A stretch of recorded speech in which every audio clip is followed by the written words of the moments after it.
Good afternoon, everyone, and welcome to Swanson Field in La Crosse, Wisconsin, where the Fargo Invaders traveled all day today to take on the River City Rough Riders. We're about 20 minutes away from kickoff, everyone. I am joined in the booth by the one and only Matthew F1 Franco. Hey, guys. How you doing? I'm doing all right. How are you? Oh, pretty good. You're a little hot mic over there. Our camera so they can see. I'm fixing it. Make sure the microphone's in the way so they can't see me. They just see you, because that's what they really paid to see. They did. They all came to see me. All right, let's see. Do this? Yeah, you can do whatever you want. All right, there we are. All right, folks, we are live from La Crosse, Wisconsin, getting set up for today's NEFL matchup between the Fargo Invaders and the River City Rough Riders. Another big game for the Fargo Invaders before they get set to finish out the season with their next 4 games at home in the friendly confines of Sid Cichy Stadium and Stanley's campus, although we do have one game over in Moorhead, Minnesota. Actually, I take that back. We have a game next week in St. Cloud. I keep forgetting about that. But someone won't be there for it, so I'm a little. Who's that? I don't know. Some person? Some person, some guy. All right. Anyway, Fargo Invaders had a tough game last week against the St. Paul Pioneers, coming up short in a 28-21 loss. Obviously, chances were there to get the victory. Unfortunately, they were unable to come away with that victory. So now they travel to La Crosse, Wisconsin, to take on the Rough Riders in a pivotal game for the Fargo Invaders, because this game this week is really the last of their real difficult test of the season. On paper, anyway. On paper. No offense to, obviously, the other 4 teams we're playing against. We do have one non-league game, but we do finish the season against Granite City, Hudson, and the Minnesota Vipers. The Minnesota Vipers and Granite City played last night, and the Minnesota Vipers came away with a 26-14 win last night in that game. So this is a big game for the Invaders, bigger than it needed to be, having lost that game last week. So now they're looking to try and finish out the season with a win here today, and then try and do what they're supposed to do and finish out those last 4 games and with victories, and to try and set themselves up for a home game in the playoffs in that opening round. If not, if they get a little help from a couple other teams, they might be able to even get a tiebreaker, maybe get to that 2nd seed. But it's kind of a long shot right now, the way the standings are currently setting. They would need help, and we need help ourselves. And Absolutely. That's really the truth. We were talking about on the way down, this is definitely a trap game that really could really hurt us. Absolutely. I mean, the Fargo Invaders come into today's game with the league's leading passer and also leading receiver. Obviously, from our point of view, we got one of the most impressive defenses, who realistically have been held without scoring as much as they did last season. Last year, I believe we had a multiple-game streak of touchdowns scored by the defense. This year, we've had 1 defensive touchdown in that opening game. The defense hasn't really been able to put points on the board. They put the offense in position to score during this season, but they haven't been able to just take away an interception or fumble return it to the house, or even even special teams returning a kickoff for a touchdown. So the Invaders are going to need all parts of this team, all phases, to be in sync today, try and come out of here with a win here in La Crosse, Wisconsin, after a long travel day, and then we've still got to go all the way home tonight. That's the plan anyway. We'll see what happens. Weather is looking good here today. It's a hot one. It's hot. I've got a towel to dab myself. Yeah, please do. You're sweating all over the place. Yeah, I helped set up a couple of the not the tents, whatever those are called. They look like tents. They're not. It's not a shades. Tent. It's the shades, whatever. And I was sweating profusely, so I'm kind of miserable and sweaty already, so I might need to hit the showers after today's game as well. I was talking to defensive coordinator Bryce, and he was talking about possibly Jeremy Gordon doing a little bit more down on the line today. Mm-hmm. I think that he's been real effective getting to the quarterback that way, and my comment was, now we just need someone to make an interception in the back end once we hurry that quarterback. Because look at that! It's team president. Matt President. Look at him. He's walking by us. There he is. Right there. Camera's right there. That guy. Warm up here. I know. It's a little warm up here. We should open the doors. We should open the door, but then we can't hear us. So there's that. Let's see. We've got 7 viewers so far, it looks like. Beautiful backdrop here today from high atop Swanson Field. We've got some nice tree-covered hills in the background. There's a train line there. We can see Little League Baseball, I believe, going on over in the next field just right across from us. Beautiful stadium here. And we're set for some NEFL football today. Big game, two good teams here today. Two teams are looking, obviously, to make a statement and get back up into that top echelon of teams in the NEFL. Today, a couple big matchups across the league. The Northland Bulls are hosting the St. Paul Pioneers currently, and last I checked, the score was 13-7 Northland leading in the second quarter. So that game's over in River Falls, Wisconsin today. And then the other game that should be starting, I believe, soon. Any minute now, right? 5 o'clock? I'm not sure. Well, it's 5:45. I guess it's already started then. Is the Minneapolis Warriors traveling down to Sioux City, Iowa to take on the Sioux City Stampede. They start at 5. There's no score update yet, though, right? Okay. So we've got those games to keep an eye on already. I hate to say it, halfway through the season, it's time to kind of keep an eye on standings and things like that as we go along in the season, because every game is critical now. This is a tough test for the Fargo Invaders today, traveling all the way down from Fargo early this morning. We had some weather to go through. We had obviously some issues with people able to connect with the bus to make it on time. Joey Yeager. But you know what? It's Father's Day weekend, and guess who came through to get him here? Dad Dad did. He hooked him up. Absolutely. So thank you very much, Mr. Eggert. I'm sure you won't be able to see this till later. Hopefully you watch the stream later, or if you're watching along the sidelines on your phone, that's great. But we've got a good one today. We've got two of the teams with two top quarterbacks, I believe, in the league as far as statistics go. Javante Johnson's leading the lead in passing, as I said. He's got 1,200 yards right now this season. And the league leading receiver is John Bowney, who's got 600 yards receiving so far this season. If I can pull up the league leaders here on my iPad. What are you looking forward to the most today, Franco, as far as getting my social media thing working so I can get the comments up on things. Okay.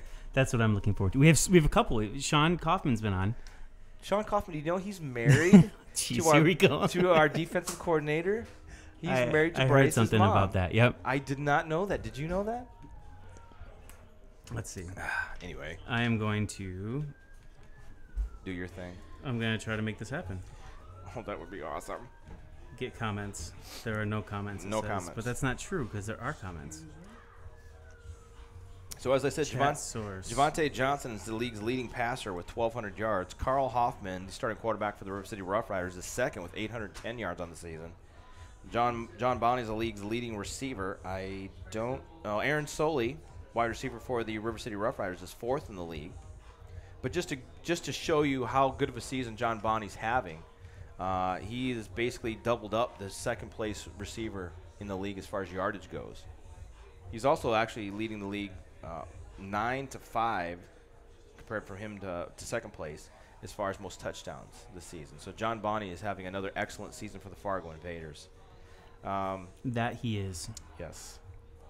So the Invaders today will obviously be looking at once again try and get that offensive flow going and try and get the running game going as well today. Looks like Brandon Jones is going to get the start at running back today, along obviously in the backfield with Javante Johnson. I believe Kevin Irby, Quan Priestley, John Bowney, and Constant Jackson will be starting at your wide receiver positions. The offensive line should be Israel Hernandez, Clyde Bryant, Chad McQuaid, Josh Altendorf, and Adam Reestead as your starting linemen. And I can name those off because I can see them from up here. Although if you're watching at home, just be aware that Kevin Irby, we weren't sure that he was going to be able to make it today, and he did make it, so he's actually wearing number 15 today rather than number 2, I think is his normal one. I see Sean's comments now. He loves the webcam because he gets to see you. And I'm so glad you're wearing a hat, too. I needed to. I know, right? Let's see. This is loading. Let's see if this is going to work here. We also like to give a shout out over here in the background is Chris, our intern, who'll be running the camera. That's not actually the feed, though, is it? It's just. Oh, here we go. Yeah, this is the feed. But is it really that blurry? I don't know. How's the video quality look, guys?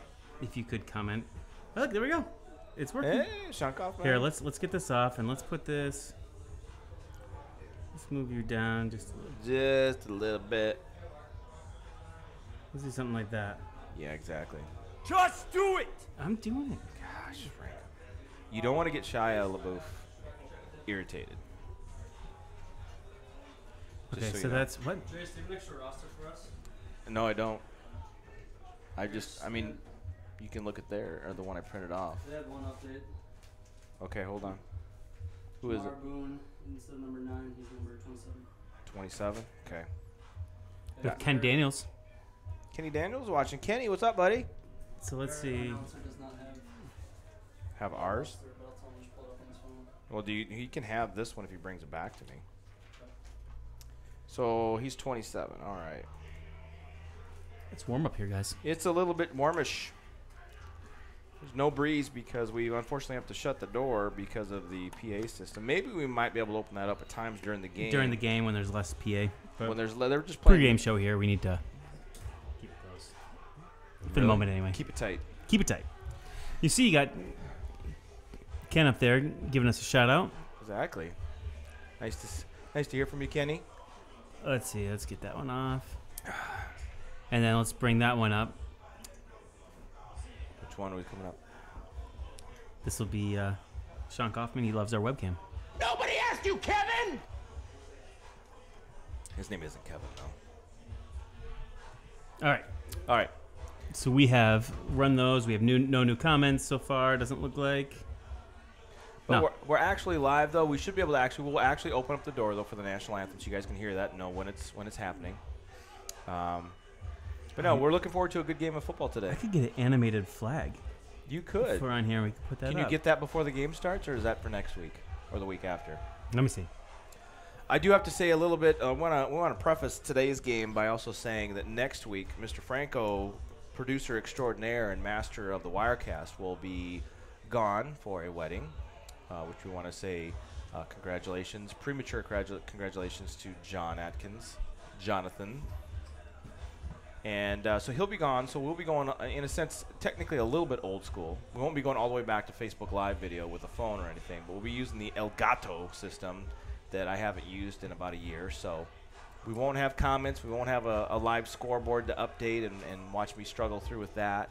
But we will be broadcasting the game. Obviously, if there's anything that comes up and changes, we'll have a broadcast next week, but it'll be just a little bit different. Game clock is working this week. Well, that's good. Let's get Although that. it's not working because it was already going. No flag yet. No flag. Let's see. Timeouts. Timeout is working. This is always an adventure with this scoreboard. When it works brilliantly. But other times when it doesn't work, it makes no sense as to It why looks like doesn't we work. have a working scoreboard. Let's see. Did I do this right? That's right. Yep. Everybody's scoring touchdowns. That's right. All right. I love it. We are Good. good to go. So thanks for joining us, guys. There's 12 of you watching. I love it. Send us some comments. We will put them up. We'd like to be interactive here. As much as we can. Hopefully today, frankly, my voice holds out. I don't have any issues with the old voice. I've been battling a cold all week, so that's always fun. We have a comment from Judy. She wants to see your son today. Judy. She wants to see the sun? No, her son. Oh, her son. Her son, Josh Altenhoff. Altdorf. Altenhoff, it looks like. Oh, I thought. Oh, that's I mean, look, that's how she spelled it. I guess I was just reading them. He will be starting along the line today. Kind of a situation that happens in semi-pro football when you have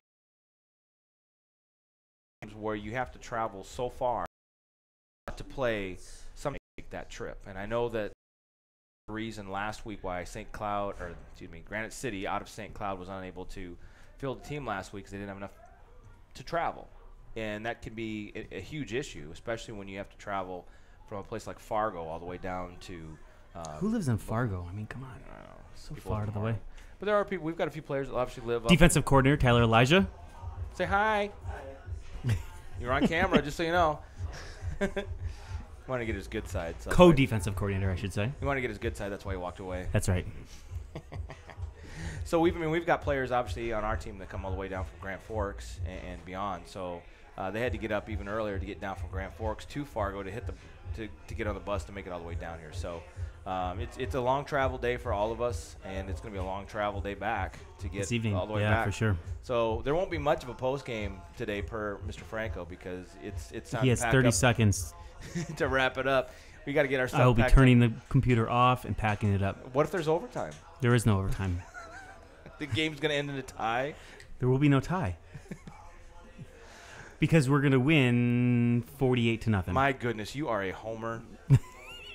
Speaking ill of our competition. I'm not. And actually, there was some chatter on the sideline where, people are thinking this could be a cakewalk, and I was quick to say I don't think that that's going to be the case. No. This team, as we saw last year in the playoffs, they really like to throw the ball around. Mm-hmm. Again, we don't see these guys every day, so I'm not exactly sure what their run game is this year. But their passing game last year was on point. Mm-hmm. And I know that they've added a few pieces. One of our ex-players, Jay Greenhill, Mm-hmm. is on their team. So, which I'm still trying to make sure that we have our entire roster down there, which I see most everybody. No, but it's gonna be a fun game. It's two teams that can put up some points, obviously. So we're looking for some fireworks here today, and we're hoping that both teams can obviously, most importantly, come out of the game healthy.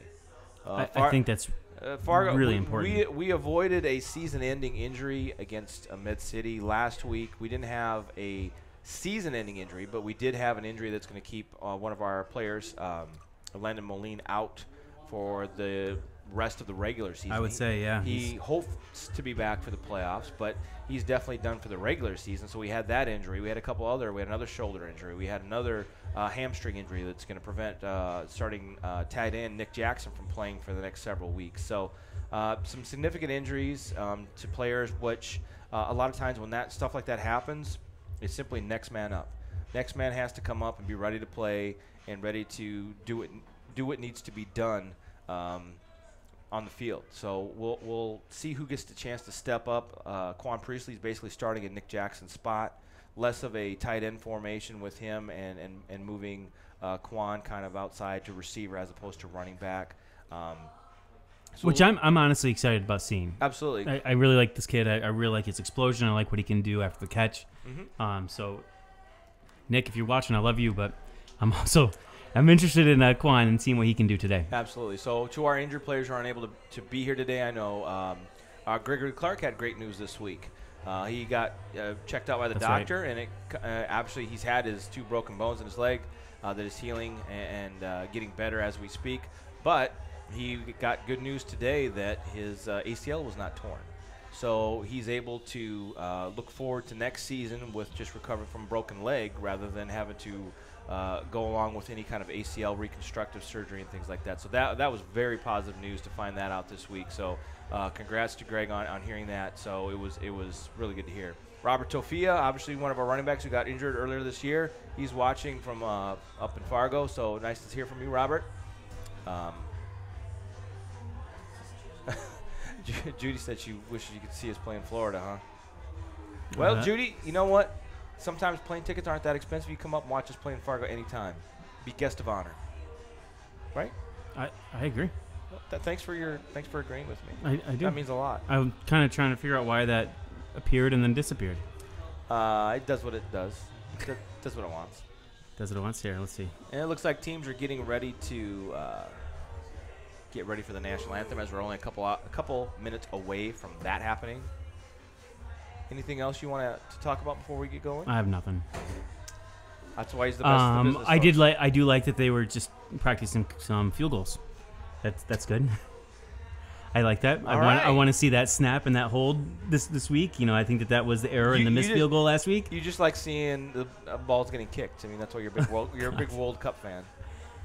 I am. That's right. No, not at all.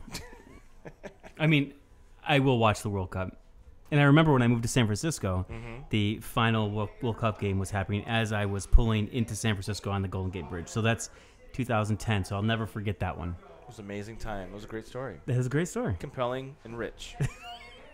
Do you have a sound drop for that? Yes, You but really I should. I got to go to my other soundboard so I Oh can find it man! because, Can you just be prepared? I, Do you need another monitor? probably it wouldn't hurt. I mean, Maybe we could get like a big 50-inch television and we can just have like all of our stuff on the same thing instead of a window. maybe. If I sort it, you might want to get back to that, in a second. If I can find my Will Ferrell stuff, it's all alphabetical. So we are moments away from the national anthem being sung, and then we'll be set for some football as we're getting ready. So we might have to open up the door here, Franco.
And that's what we needed to have happen before we're ready to get this game started.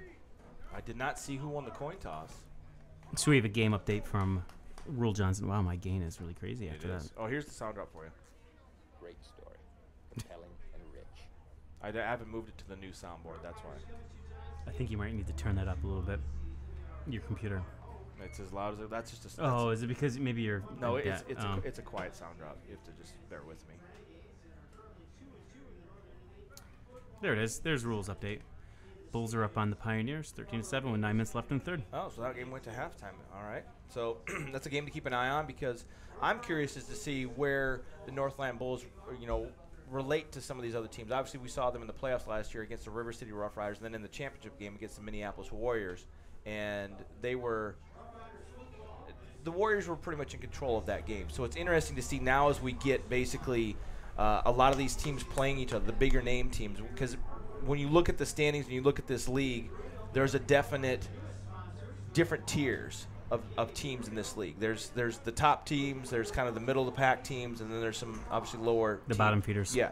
And obviously Northland, I'm curious as to where those guys sit because I know that the St. Paul Pioneers were very up for coming up to Fargo and getting the win since we did beat them once last year up in Fargo, so they had something to prove. So they had something to prove once they came up to Fargo, and they came away with the win.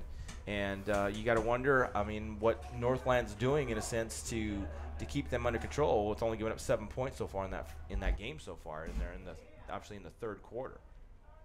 Looks like the Fargo Invaders have won the opening coin toss and have elected to defer, and will kick this ball off to get the game started. Lazan Tahir set to kick this one off. And it looks like we've got number 5 and number 13 back to return this. That is Tyrell Beasley and Jay Peoples. Remember Jay from last year? Mm-hmm. The River City Renegades wearing all purple today with their charcoal helmets and white numbers. Fargo Invaders all in white, trimmed with orange and scarlet. A little color rush going on. Yeah, you want to keep calling it a color rush. But I do. I want to call it color rush. there's a definite color rush going on down in Sioux City tonight. That's what I hear. All orange versus all like bright yellow. So you might want to turn the color down on if you're watching that game. But of course, if you're there live, you wouldn't be able to do that. It would be impressive if you could. I know. All right. Well, we can't be everywhere. It would be a lot cooler if you I could. know. It'd be a lot cooler if you did, man. So Tahir set to kick this one off. Strides into it, gets a It's kind of a sidewinder kick taken by Beasley inside his 10. Makes a cut to the middle of the field. Makes a cut back to the right. Makes a couple guys miss. Still down the sideline. He's got some room down the sideline to there to push him out of bounds. Crosses the 50 all the way down about the 42-yard line. Nice return by Beasley.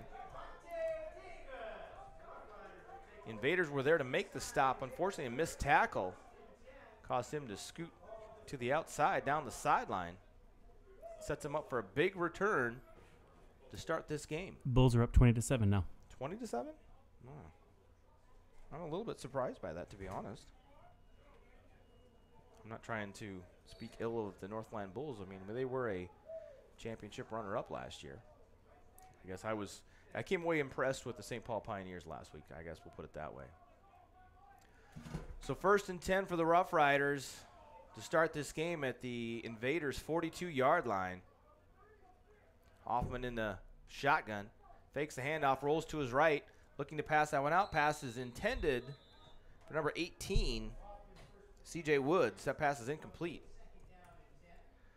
Invaders getting a little bit of pressure on Hoffman, forcing him to be off balance as he threw that one. Sometimes Hoffman, it looks like when he passes the ball, it looks like sometimes he's kind of throwing at all angles.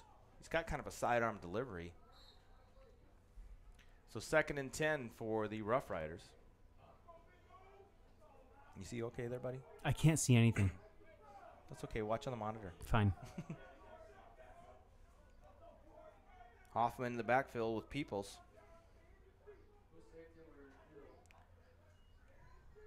Handoff this side to Peoples, going backwards. Nowhere to go. Still trying to string that one out. Taken down to the backfield by Jermaine Armstrong for a loss of almost 10. I guess that could be a storyline for today is what's the tackling like? Mm-hmm. Are we going to actually wrap people up today and make tackles?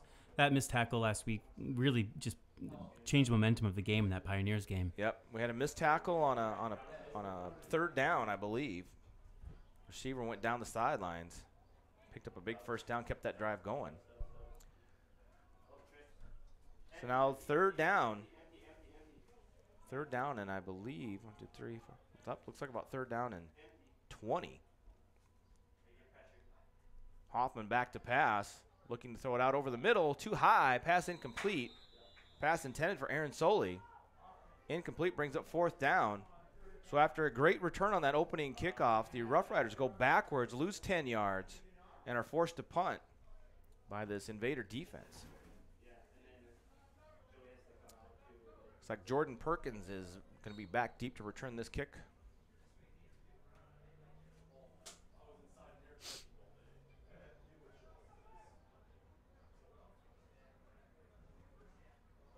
Number 86 is the punter. Bryce Lease, I believe.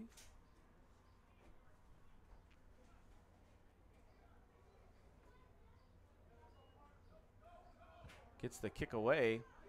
High floating kick. Perkins takes it at the 20, makes a man miss, gets it out to about the 29-yard line where the Fargo Invaders will start their first offensive possession of the day. 1st and 10 for the Invaders. Try and get that to stay there, Chris. So 1st and 10 for the Invaders. Frankie, you're going to have to give me a heads up when you want to do any reads. Whenever you're ready. We might need to wait till the next change possession. I'm ready, man. I've got everything all set. I don't have enough desk space, all right? Give me a break. Here. We'll do that one first. Okay. Javante Johnson out there starting at quarterback once again for the Invaders. Fakes the handoff to Brandon Jones, looking to throw it out to John Bonney. He's got the ball caught. 1st down for the Invaders, out of bounds at the 40-yard line. Nice catch by John Bonney. Just throwing that ball out there, giving him a chance to make a play on it. So big gain there, all the way to the 40-yard line. 31-yard gain on that play. So just like that, the Invaders' offense is in Rough Rider territory. So 1st and 10 once again for the Invaders. 4 wides. Johnson having to scramble to his right. skips a pass intended for Kevin Irby. Kevin Irby, like I said, today is wearing number 15. Little snafu on the jersey transportation, which sometimes happens. Miscommunication. Yeah. Originally, it was slated that Kevin was not going to be able to play today, but he is, so they kind of had to grab some equipment and get him ready to go. So Irby and Priestley are wide right. Constant Jackson and John Bonney wide left. Brandon Jones in the backfield with Javonte Johnson. Johnson steps up in the pocket, throws it out deep. He's got a man caught. Quan Priestley, touchdown, Fargo, you betcha. Nice pitch and catch by Javonte Johnson, moving around in the pocket nicely to have a little bit of time. Found his man streaking down the sideline for the touchdown. And just like that, with 12:52 to go in the game, Fargo Invaders lead 6-0 here early in La Crosse, Wisconsin. As I see a couple more members of the Fargo Invaders making it here today. Strolling on. Nice of them to join us. Yeah, well, it's a long drive. It's a long it's trip. a long drive. There's a lot to coordinate. Sometimes people are not good with directions. I don't know what the. I'm not going to make any excuses for anybody. To here for the extra point, the snap, the set, and the kick is up. And it is good. All right. So 12:52 to go in the game, or in the first quarter in the game. Oh, that'd be a fast-moving game, Franco. I'll take a fast-moving game tonight. You just want to get home and go to bed. I do. I only go home. 12:52 to go in the first quarter. Your score, Fargo Invaders 7, River City Rough Riders nothing. Each team having the ball once. River City going backwards on their first possession. And the Invaders able to connect on two long passes. One, a 31-yard gain out to John Bonney. And the second, a 40-yard touchdown pass out to Quan Priestley for the touchdown. And just like that, it's 7-0. So let me get my iPad. We need more desk space up here. Who designed this? I don't know. Let me get to my emails, then we can do the one. I don't love the stairs up here either. They're scary. This is the right ad copy. All right, I'm ready when you are. Let's do it. Hey, Invaders fans, the fun doesn't have to end when the game is over. Take the tailgate home with you. Grab your phone right now. Oh, wait, you're on your phone already? Good. Tell Siri to bookmark tailgatemaster.com. Visit the brand new tailgating lots and share your thoughts about the game or get inspired to try something new in the smoker or on your grill. Hundreds of free recipes and many, many, many things wrapped in bacon. Tailgatemaster.com, fans, food, fun. Tahir set to kick this one off again. A little feedback for the computer. Beasley takes this one. Got another lane there. Penalty flag on the play. He is stopped at about the 33-yard line. A big hole there. It started opening up for him, and then it got surrounded by Invaders. There's a penalty flag. We'll see what the penalty is. Usually on a kick return, it's usually holding, if I'm not mistaken. Right, Franco? Black in the back. I mean, it could be. So you're just poo-pooing my theory already. I'm not. It sounded like it. I had a theory. You gave me an absolute statement, and it wasn't an absolute statement to confirm. So I mean, really. I had to just put in my opinion. You could just back me up. Hey, look, you're paying me for my opinion, okay? I'm not paying for anything, and that's what I'm getting. Nothing. Nothing. No help. You'll get nothing, and you'll like it.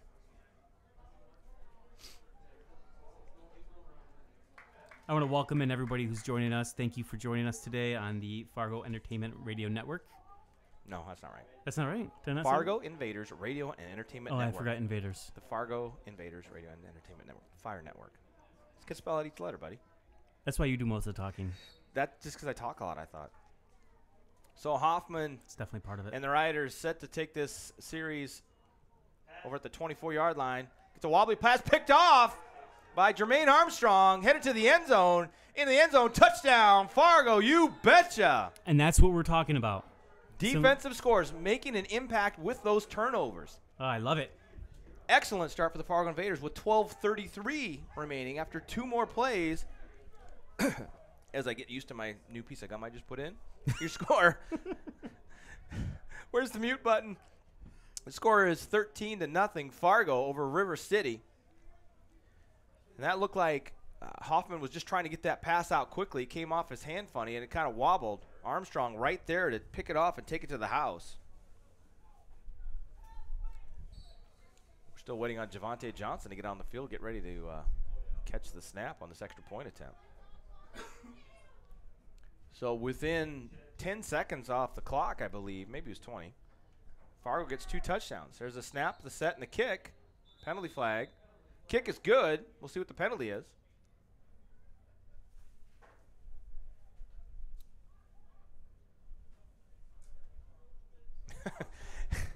As Jameis Neal shows up, he's able to retrieve that ball after Lozante here kicked it.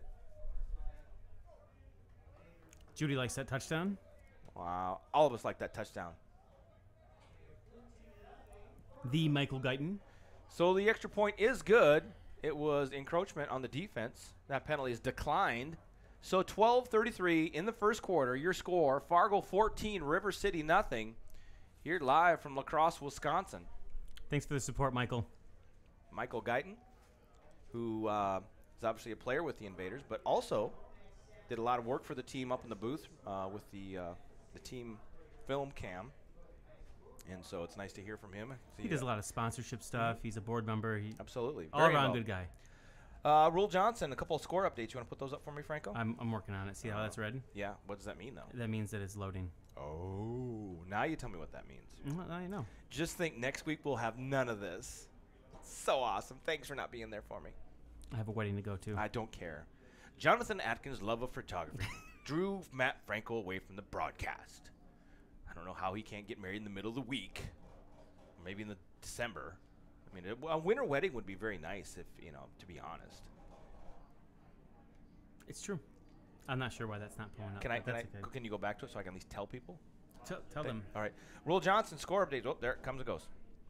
7-6 Warriors over the Stampede via fan posts on Facebook. Game kickoff was at 5 p.m., so I don't know what period that is. And the Bulls are leading 20-7 with 7 minutes remaining in the third. So kickoff deep this time. Hits inside the 15. It's bobbled, picked up at the 17. This time returned by number 31, Kendall Wade. So the River City Rough Riders will start this possession at the 24-yard line. 1st and 10. Oh, I need to find this one. You sent me that in what, text? I might have deleted the text, though. Oops. Hold on, let me see if I have it. Because if you have that read, I will read that one first. Otherwise, we'll have to make something up or go with the old one. So 1st and 10 from the Riders' own 24-yard line, trailing 14-0. So we'll see what Carl Hoffman and the Riders' offense can get going here on this third possession. They've lost 10 yards, and they've thrown an interception, which was returned for a touchdown. So we'll see what they've got going on this play.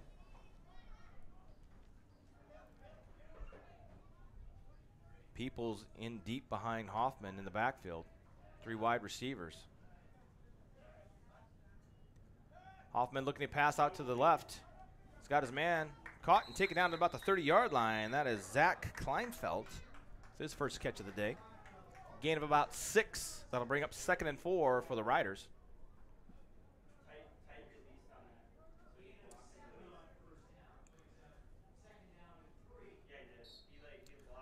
So 2nd and a long 3 for the Rough Riders. They mark them, get a good spot out past the 30-yard line.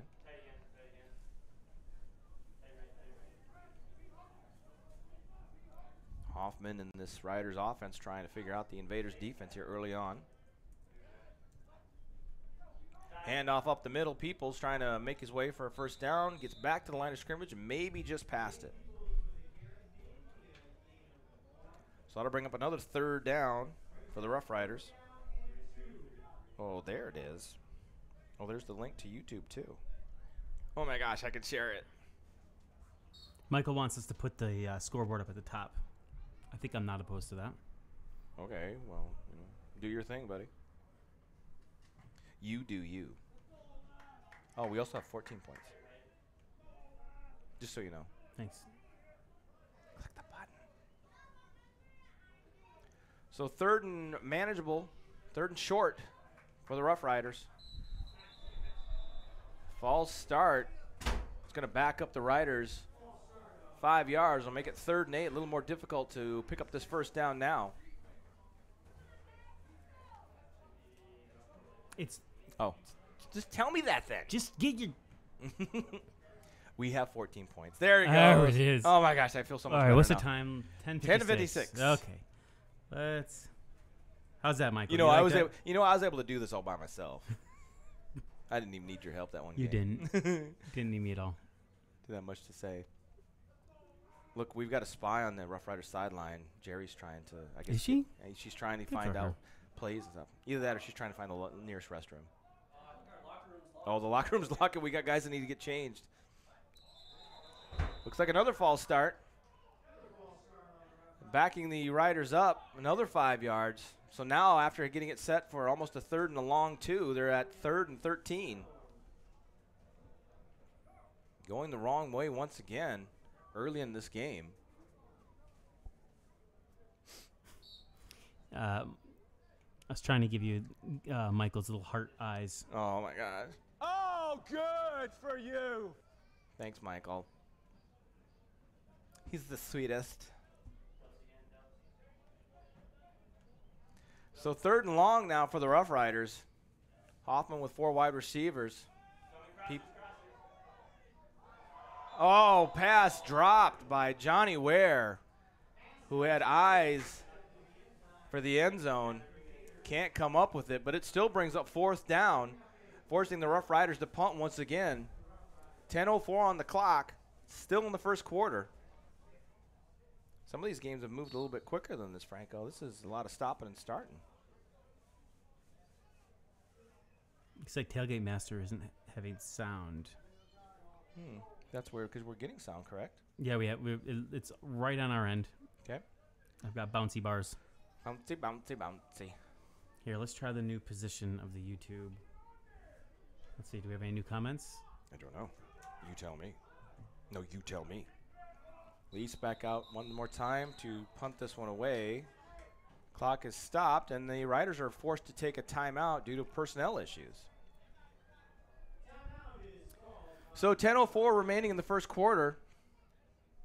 Oh, is it going all right? Do you talk to the players after the game live on YouTube? I'm sorry, Judy. We've done that in the past. We did that during the championship game when we had a wireless microphone setup that we used last year. Unfortunately, we do not have that same setup currently. And as Franco has told everybody, we're not having a post-game show today. Absolutely, positively not. Absolutely not. Absolutely not. Not today. Dad's But- got to drive home, and so he wants to leave as soon as possible. Come on. But Judy, we are looking to improve our broadcasts in Yep. any way, and that is something that we want to bring in the future. Absolutely. So if you want to help us improve the broadcast, you can go to our website, FargoInvaders.org. There's a donate button on the right-hand side, and if you want to earmark it for the broadcast, you can definitely make a donation and help us get some More wireless equipment. microphones Absolutely. or any of those types of things. Yeah, definitely a wireless microphone system. Especially, they even have those with the headsets, which would work. That's good right, for so me. we can monitor, and then I can Absolutely. be talking to Chris over there doing the camera. All right, so now we're going to try and punt this ball away on 4th and 13 for the Rough Riders. High snap. Lease gets the kick off. Almost blocked. Perkins makes the catch and is pulled backwards. Forward momentum was stopped at the 45-yard line. We'll see if they're going to actually mark him all the way back to the 35. I don't believe that they should, but it looks like they will. Perkins caught it and immediately was hit. Thankfully, he hung onto the ball and was driven back. So, unfortunately for Jordan, a negative 10-yard return on the punt. So, Exactly. the way you want to go. No. However, the Invaders do have the ball. 1st and 10, 9:55 to go. Is our clock keeping up today? Now it shows it's all 15. Yeah, I had to reset this Oh, okay. because we made Michael happy and moved the scoreboard. So Gotcha. let me get it going. Johnson was then in the backfield. Got time to throw, was scrambling, looking for someone to throw to. Throws out to Kevin Irby behind the line of scrimmage. Breaks the tackle, gets back to the line of scrimmage and out. Gains about 1 after all of that. Kevin Irby did realize that Johnson was scrambling, trying to make something happen. And he came back to the ball, caught it, and had to make the best of what a bad situation and got back at least positive on that play. So 2nd and 9 for the Invaders. Looks like we just got a new YouTube subscriber. Oh, awesome. Thank you for subscribing.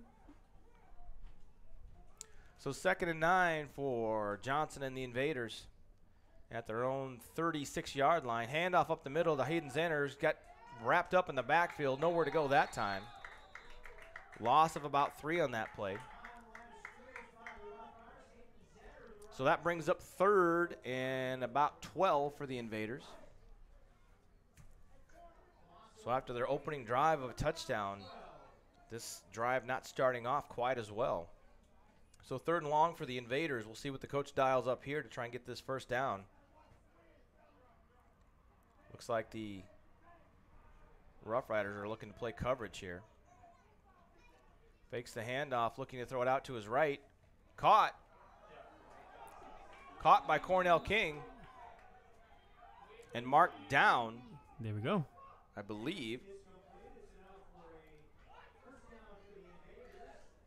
Rough Rider sideline not happy with that call, but it appeared to me, Franco, that he caught that one.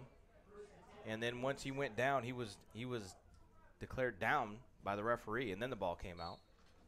So nice catch by Cornell King for the Fargo Invaders first down. Dante Starr, one of our injured players watching from home. Hello, Dante. Nice to see your name pop up on our stream. So 1st and 10 for the Invaders. Draw play to Hayden Zenner up the middle, plowing forward. The big man gets a couple, gets one. Zenner really likes to put his head down and run over people. He's a different type of running back than some of our other running backs on the team. More of a power back when we've got a lot of receiving running backs and kind of scat running backs, wouldn't you say, Franco? It does seem to be the case. He doesn't have the... Dante's a big guy. Yeah, he is too, yeah. So 2nd and 9 once again for the Invaders. Johnson looking to pass. Throws it out. Pass is caught by Cornell King. Swung down by the back of his jersey. They'll mark him just short of a first down. Nice catch by Cornell. That'll bring up 3rd and 1 for the Invaders. Johnson with enough time in the backfield there to look through all of his options. Found King. Gain of 8 on that play.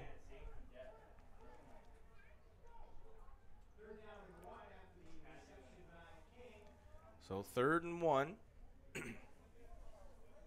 Maybe about a yard and a half. Invaders trying to pick up this first down and keep the drive going. Get the Rough Riders to jump.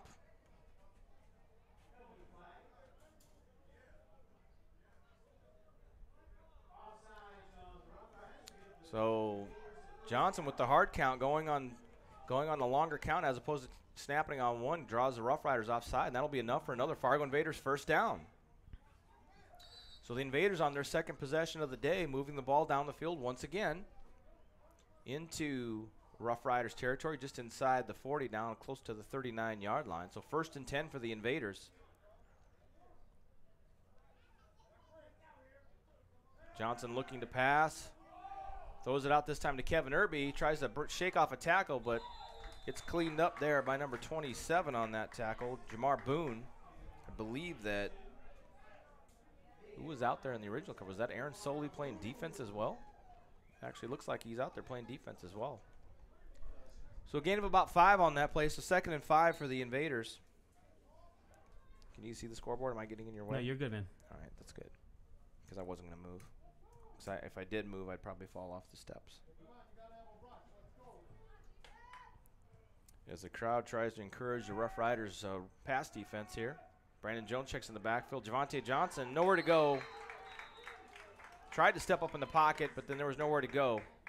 Rough Rider pressure got to him. Loss of about 3 or 4 on that play, so that brings up 3rd. Well, I guess we're going to mark it all the way back to the 39-yard line. So 3rd and 10 for the Invaders. Just enough pressure on Johnson there. Kind of coming around from the edges, tried to step up into the pocket, but then there was another Rough Rider defender there. Just kind of had to take that one and give up the sack and live for another play rather than trying to force something. Fargo Invaders 3rd and 10 right now. Trips to the left. Actually, Aaron Soley's lined up as a defensive end now. Kevin Irby with the swing pass out of the backfield, heading upfield, penalty flag. Taken down at about the 30. Kevin Irby gets up a little bit slow. We'll see what the penalty flag is. Looks like it's going to be a holding, I think. Yeah, I think they're going to back up the Invaders.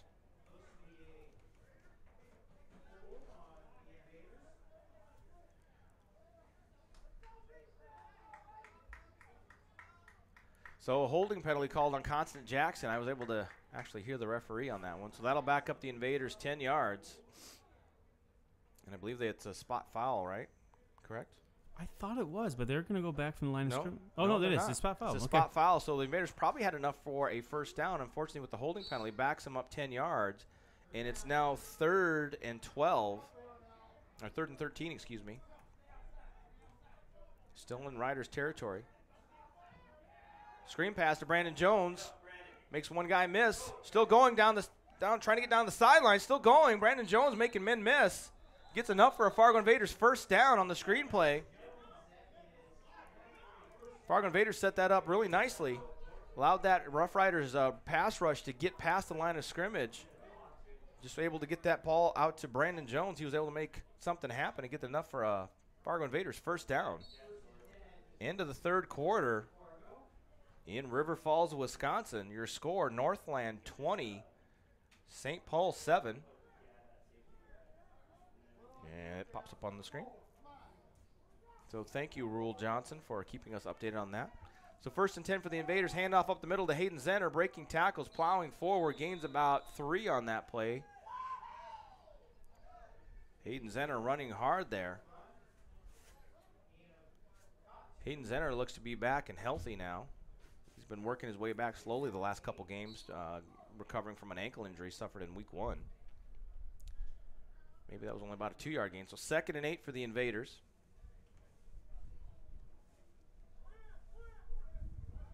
.330 and counting here in the 1st quarter. Johnson gives further instructions to Zenner. Handoff up the middle to Zenner. Tries to get to the outside. Makes a man miss. There he goes. There he goes down the sidelines. Taken out of bounds. Taken down by Jamar Boone. But he gains enough for a first down. One of Hayden's best runs as an Invader this season. He hasn't had the opportunity due to the injuries, but getting some playing time today. Trying that power smash mouth football. Timeout taken by the Rough Riders. So with 2:56 on the game clock here, your score, Fargo Invaders 14, River City Rough Riders nothing. Their 2nd timeout of the game. All right, I think I am now ready for that read because you sent me the text message. So whenever you're ready to put it up. Is it up? It's up. Moorhead Massage and Wellness Center. Healing community space. The final frontier. Here to help you find health and happiness in your body, mind, and spirit. Providing massage, specialized treatments, infrared sauna, yoga, dance, and more to bring wellness in your body and life. And it's the home of not my Vedic or your Vedic, but Ayurvedic massage. Moorhead Massage and Wellness. It brings tears in my eyes. I know, it's so beautiful, isn't it? You never know what I'm going to say, do you? I don't. People Remember, guys, find us on Facebook, Fargo Invaders. Us? You? Us. All of us. Nice. Sweet. Here's all of our other social media platforms. Bing, bing, bing. For those of you social media inclined.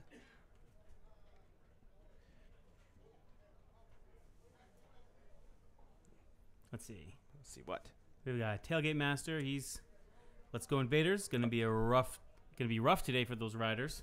Hey, you know what tomorrow is? It's Father's Day. It is Father's Day. I love you, Dad. So if the world famous Ronald is watching today, and knowing my luck, he's not even watching. He's like camping or something. I'll talk to you tomorrow, Pa. Yep. I even met your father. There it goes. I even met your father recently. A lot of love from Florida today. We love that. Excellent. We are worldwide. Prestige worldwide. So 1st and 10 inside the 15 for the Invaders. Johnson looking to pass. He's got to get this pass off. Throws it to Kevin Irby.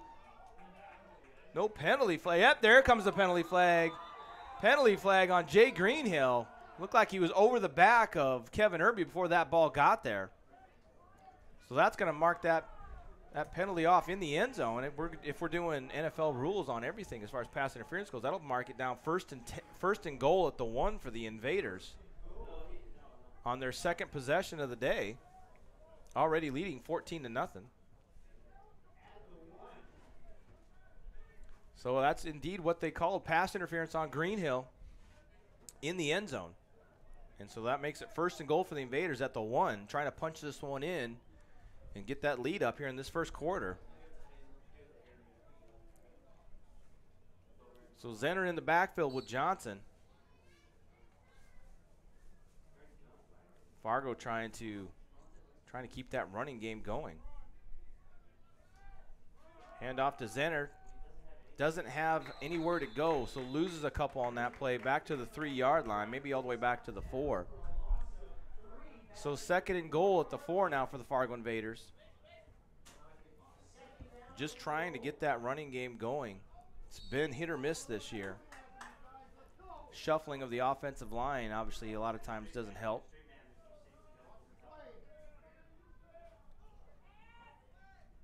Pass high, another penalty flag.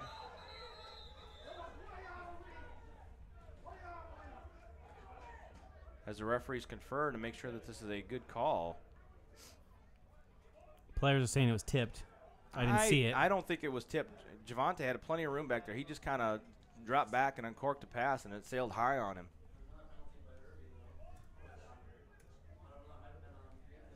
Second and 2:15 to go in the first quarter.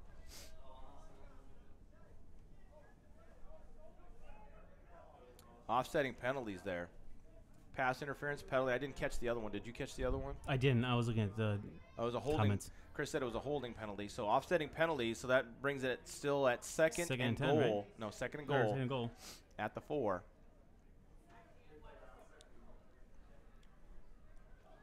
Zenner remains in the backfield. I'm sure he's eager to get another chance to try and run this one in.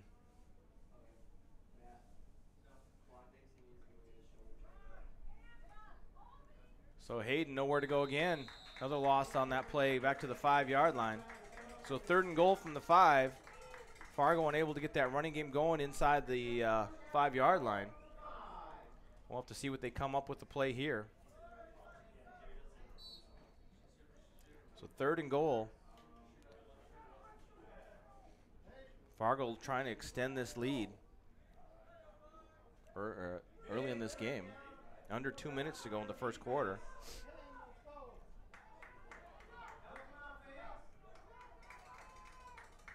Javante rolls to his right. Throws it out for John Bonney. Too high. Pass incomplete. Brings up fourth down for the Invaders.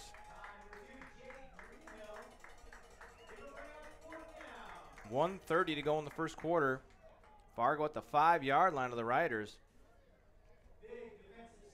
Looks like they're going to bring out Lazante here to try and take the 3 points and extend this lead. So nice defense there by the Rough Riders inside the red zone. After a penalty gave the Fargo Invaders first and goal at the 1, they back them up 4 yards, stopping Hayden Zenner's attempt to get into the end zone. And so it'll come out for a 23-yard attempt on the field goal by Lazante here. Just slightly farther than the extra point. Bad snap. Johnson's got to make something happen. Throws it out deep. Throws it out of the end zone. Incomplete. So after having a first and goal at the 1-yard line, Fargo unable to punch into the end zone. Then a bad snap. Bobbled there. Can Jerry take your vehicle to the hospital? Paul thinks he needs to get his shoulder checked out. So that brings up first and 10 for the Rough Riders. And it looks like we've got an injured Invader. Quan Priestley needs to get his shoulder checked out, which is unfortunate.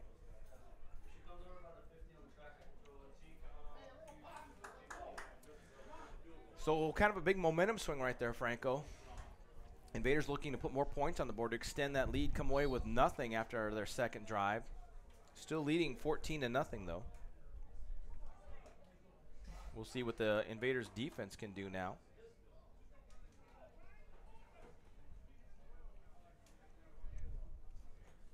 The Rough Riders down to 1 timeout left in this half.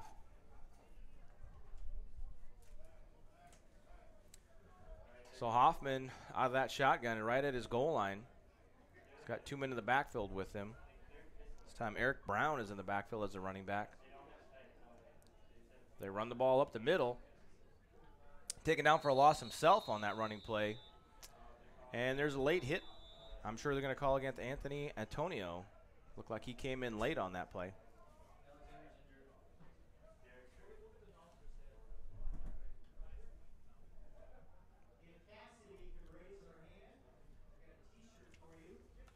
So penalty on the Invaders will get the Rough Riders out of the danger zone there. And give them a 1st and 10. So that was called on Anthony Antonio. Late hit. So that'll give them 15 yards, an automatic 1st down. Which is unfortunate because they had him wrapped up for a 2-yard loss. Give us a chance to try and get a safety or something, and we get them backed up that deep. So There's some Fargo love. So 1st and 10. 1st and 10 for the Rough Riders now at their 19-yard line. Same configuration for the Rough Riders. With Brown in the backfield. Hand it off to him one more time up the middle. This time he breaks a couple tackles and gets a positive gain there. All the way out to the 28-yard line. Gain of 9 yards on that play. So 2nd and short now for the Rough Riders. So what we don't want to see here from the Fargo Invaders perspective is the Rough Riders to get a drive going now after that penalty that gave them an automatic 1st down.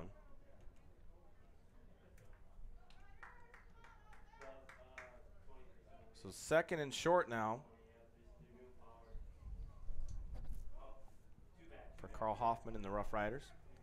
2 backs in the backfield for River City. Hoffman fakes the handoff, rolls out, tries to make a pass. Almost picked off by Joey Eggert.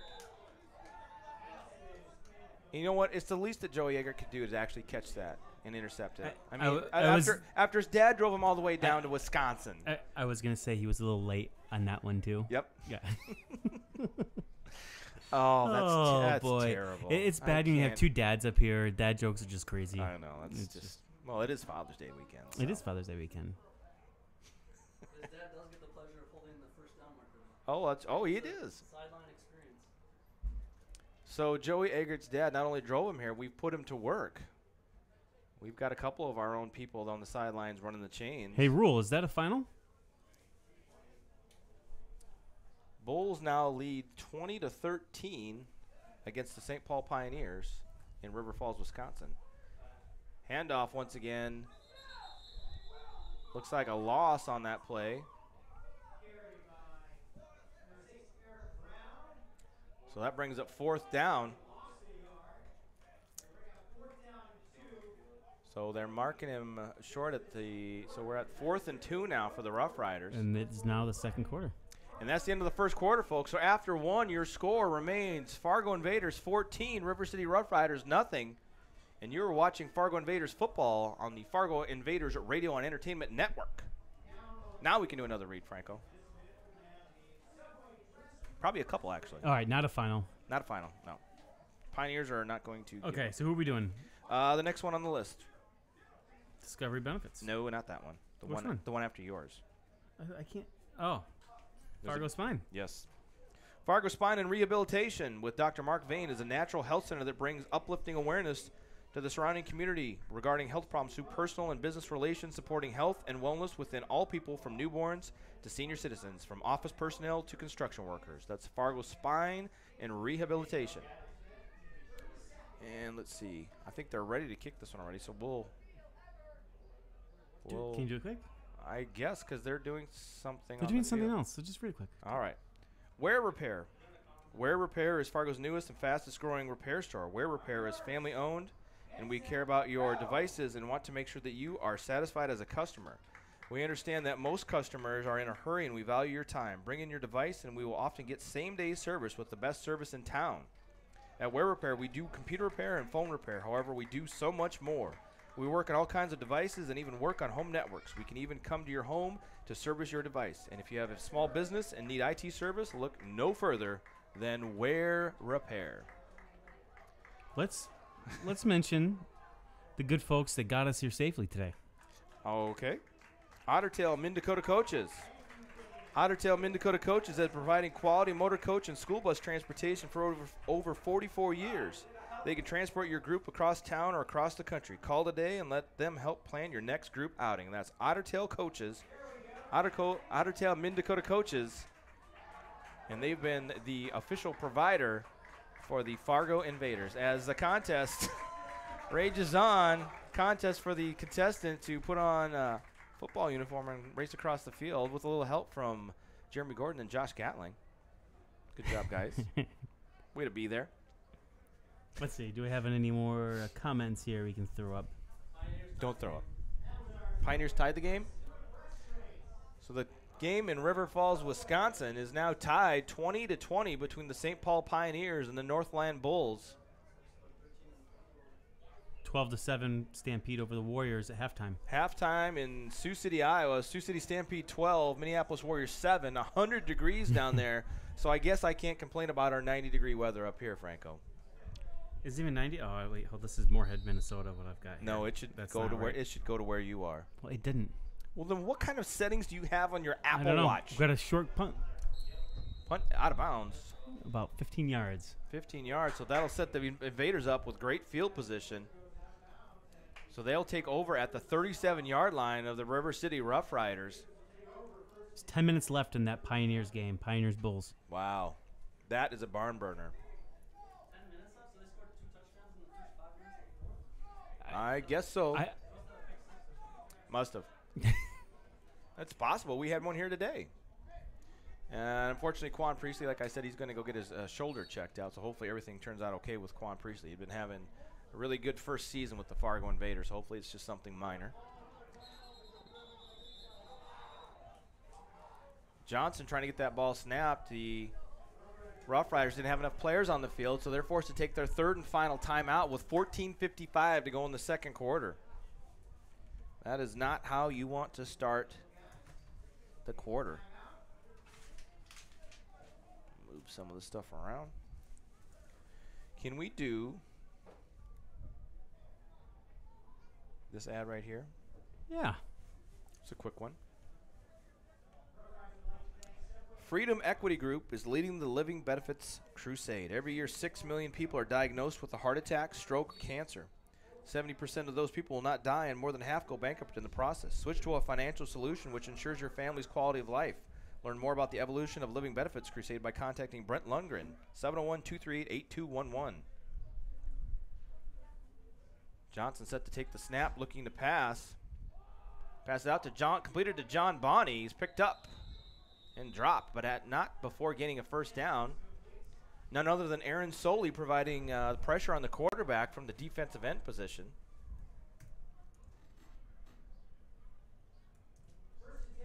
Is Aaron a player that actually played for Fargo before? Because I saw him. I don't know. Aaron came out and played, and then he moved away. In the he played with us in the preseason, then he moved away. So he never actually, I don't think. But he does have some familiarity with the Fargo Invaders. A little bit of a high snap. Johnson throwing this one out deep for John Bonney, trying to make a play on it. Caught, touchdown, catch. Fargo, you betcha. John Bonney with his second touchdown catch of the day. So with 14-12 to go in the second quarter, your score is now Fargo 20, River City nothing. Fargo striking early and often here at times. Looks like it's going to be an unsportsmanlike penalty against the Riders. Okay. Got a kind of thing in the middle of the windows here, so I can't quite see. I'll just stand here behind you. Just stand here. I'll stand here behind you. We'll be close. You know, as I say, when Javante threw that, I was a little nervous because it is pretty windy down there. Yes. Going from right to left. But it's one of those things where John Bonney is able to adjust to the ball while it's in the air. Well, right, and it looked like that actually worked out. For the wind really put that ball on that back shoulder for him. And for the Northern Elite Football, he's a very a good-sized wide receiver. He's able to go up and make a play on that ball and comes down with his second touchdown reception of the day, adding to his league-leading total of receiving touchdowns. He's up to 11 now on the year. So Lazante here set to try and kick this extra point. Remember the last kick they attempted, there was a low snap that caused a bobble, and they weren't able to get the field goal attempt off. Snap, the set, and the kick is up. And it is good. To wait for the one referee to signal that. So your score with 14-12 to go in the second quarter. Fargo Invaders 21, River City Rough Riders nothing. Here live in La Crosse, Wisconsin. Franco's favorite lacrosse in the world. I prefer the game of lacrosse. My nephew plays a little bit. I think I like lacrosse better. Which lacrosse? This lacrosse or that lacrosse? Like the lacrosse that was invented in Syracuse, New York. Oh, the car? No, the game. The town? It's like talking to a wall. I'm just messing with it. I can't handle it. Somebody help me. You guys are doing good. Thank you.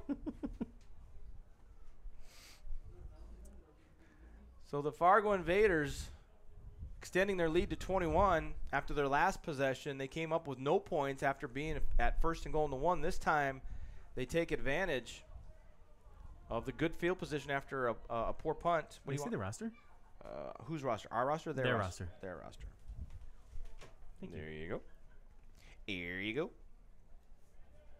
So now we're getting set to kick this one off. Do it! Sorry. Shia, just relax, man. Anyway. Franco's favorite team has a new running back that he really, really likes, and he's never played a game. Nickname is Saquads. So meaty.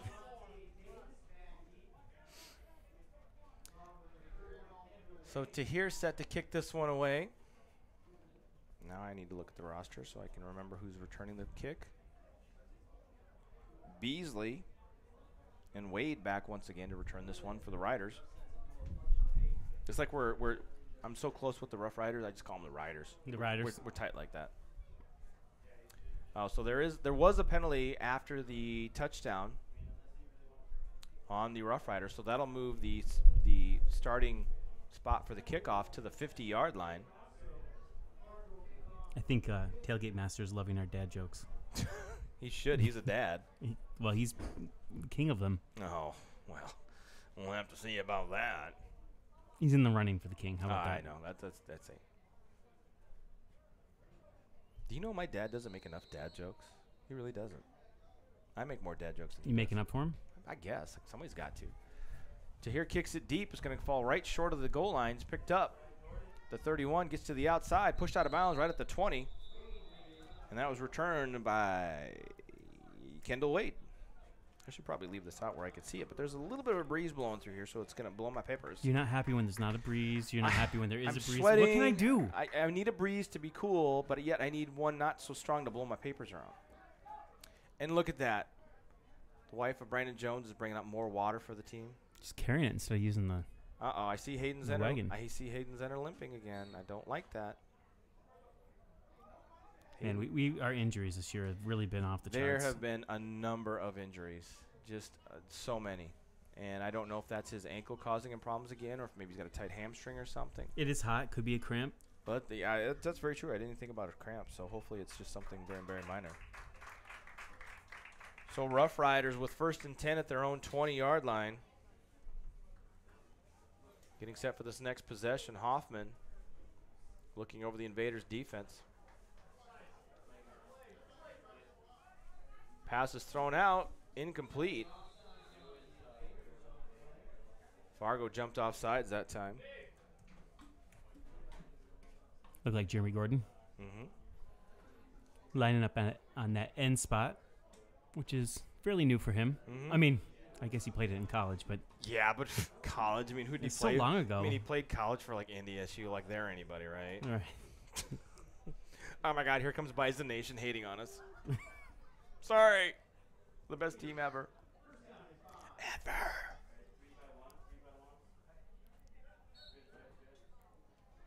So 1st and 5 now for the Rough Riders. Michael Guyton says it looks good on TV from mobile sharing. So that's good job, Franco. Pass out. Completed that time to number 17. That's Philip Ditto.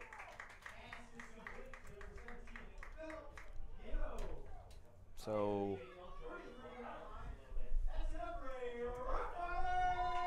when he asked his wife, "Do you love me?" she just said, "Ditto." It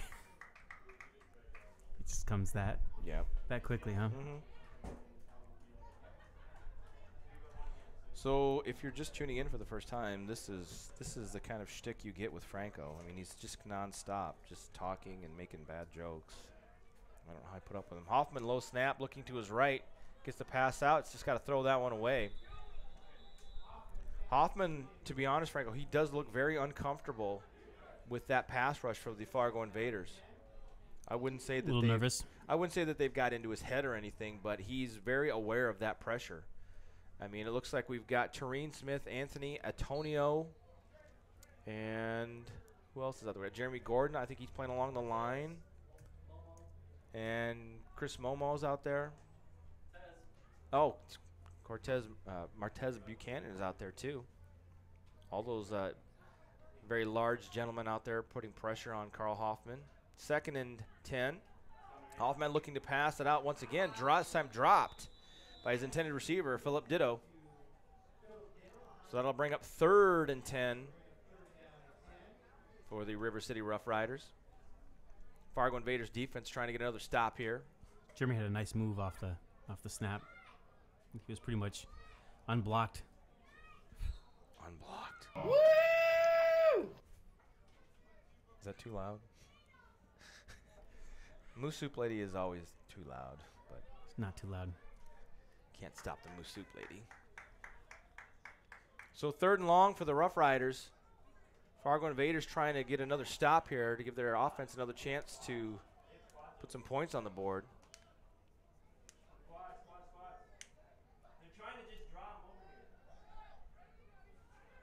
Pass out. Caught. Pass completed to C.J. Woods right along the sidelines, enough for a first down. Johnny Ware on the coverage tried to get a hand there to knock that pass down. Unfortunately, just a half second too late.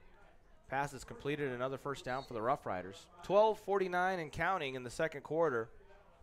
21-0 is your score. Fargo took the lead early on a touchdown pass to Quan Priestley. Then they scored a defensive touchdown on an interception return by Jermaine Armstrong, and then another touchdown pass to John Bonney. So he's only got one today. That's my bad. I messed that up. Pass out, throwing it deep, overthrown. Jordan Perkins on the coverage of Tyrell Beasley, trying to hit him deep there. So I take that back. John Bonney's league-leading touchdown receptions is at 10, Franco, not 11. Thanks for correcting me on that. You're welcome. That's sarcasm. I hope you know that. Did you know anything? Just a few things.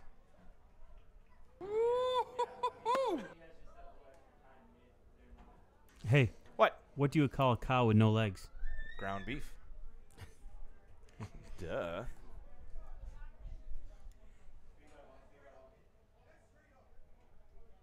There it is.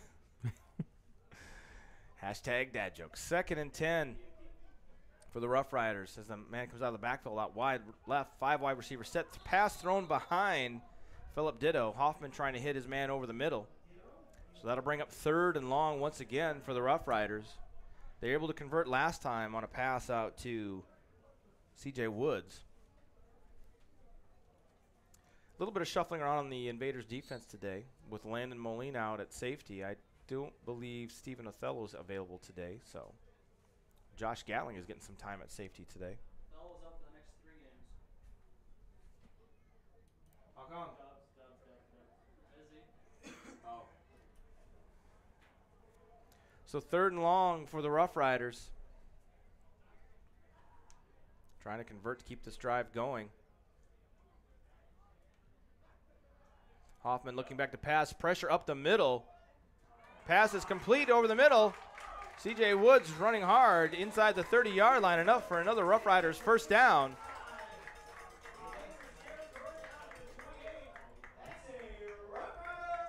Was that Johnny Ware in coverage there? It was.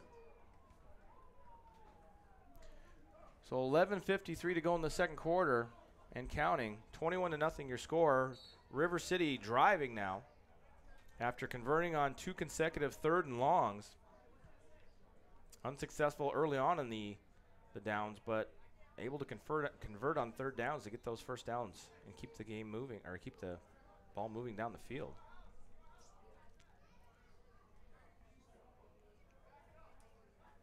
Hoffman looking, draw play up the middle. He's got to bounce to the outside, nowhere to go that time. Gets it back to the line of scrimmage by number 13, Jay Peoples. So 2nd and 10 for the Rough Riders. Ooh, I'm sweating under my headset. Just wanted you to know that. Hope you're happy. Someone's got an incoming phone call. Not me. Wasn't me either.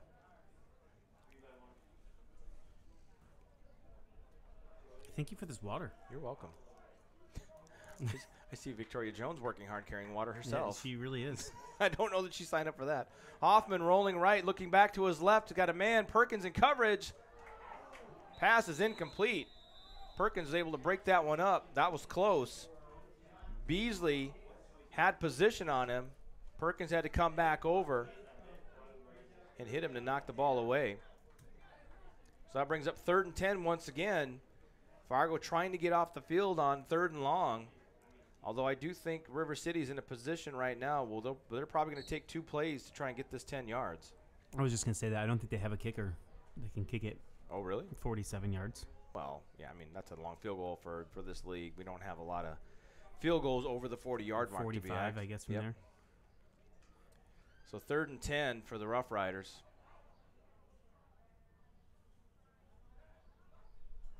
Hoffman back looking to pass out to the left once again. Throws it out. He's got a man open. Caught. He walks into the end zone for a touchdown. That's Philip Ditto. Josh Gatling tried to get a hand up and try to pick that pass off. Mistimed it a little bit. Ditto catches it and takes it into the end zone for 6. So your score with 10:27 remaining in the second quarter is 21-6. Fargo still out in front. And we'll see if your assumption about a kicker is correct. We'll see. It looks like they might be going for 2. And they will, so they'll go back to their 5 wide receiver set, trying to get 2 more points on the board.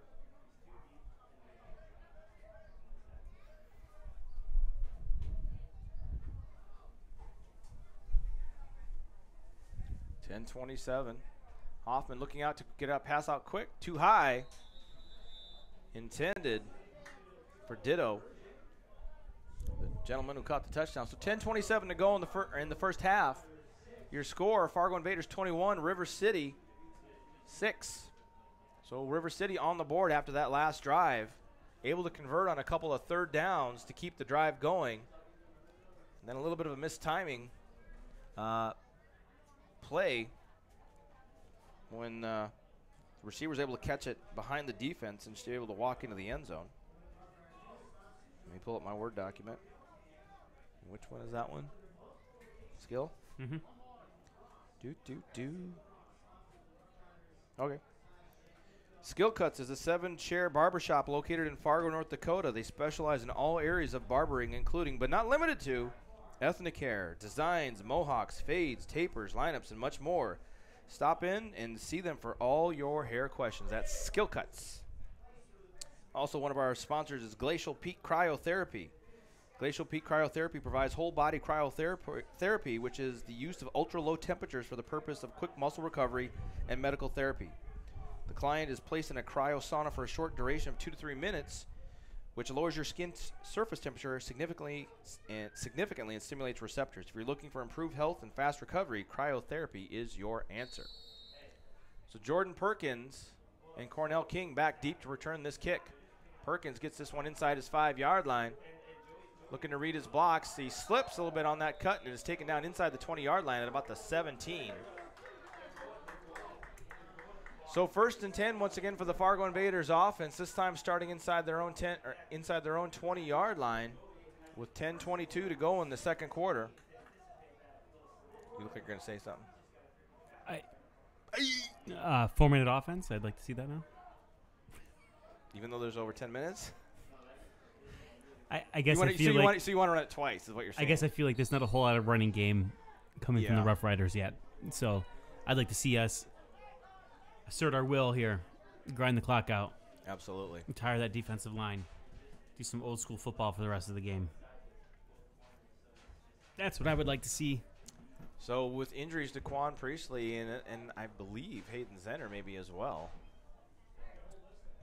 the Invaders are down to Brandon Jones at running back. Johnson fakes the handoff, swing pass out to Kevin Irby. Takes a big hit there from number 27. That is Jamar Boone.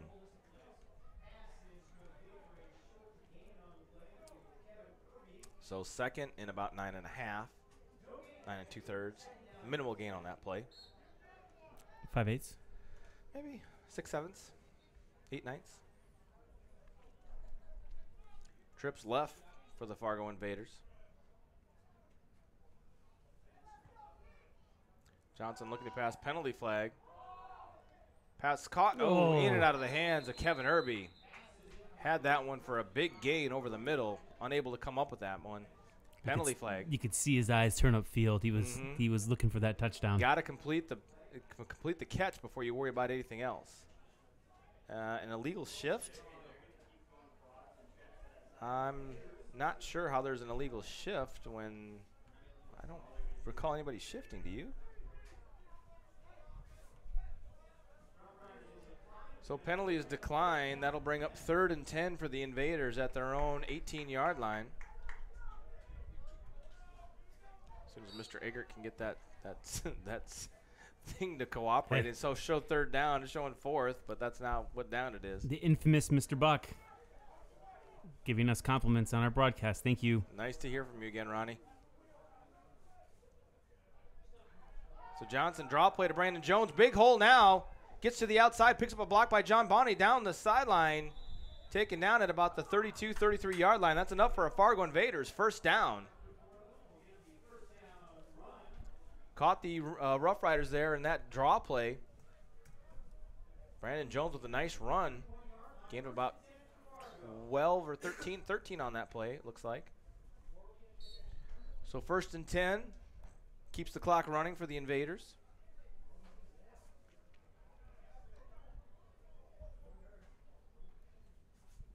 Another 1st down for the team. Johnson dropping back to pass this time. Throws it out. Tries to get it to Kevin Irby. Couldn't quite get enough on that to get it to the outside for Kevin Irby. Thrown inside. Obviously, it was a good thing that it was not intercepted because the defender was closer to the ball than Kevin Irby. So 2nd and 10. Clock stopped with 8:39 to go in the second quarter. It's Franco's all over that on the broadcast.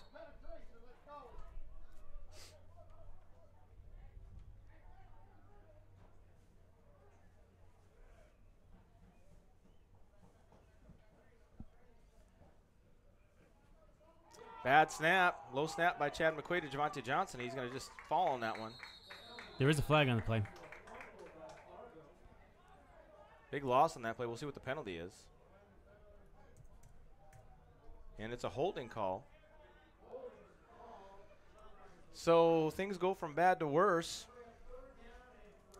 So as the or the in-stadium announcer says, it's 3rd and forever. I don't think that's technically correct. I think it's 3rd and 30.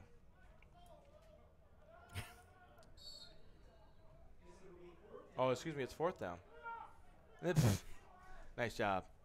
Actually, it's 4th down, I guess. 4th and 4th and forever. Actually, shouldn't it be 4 VR?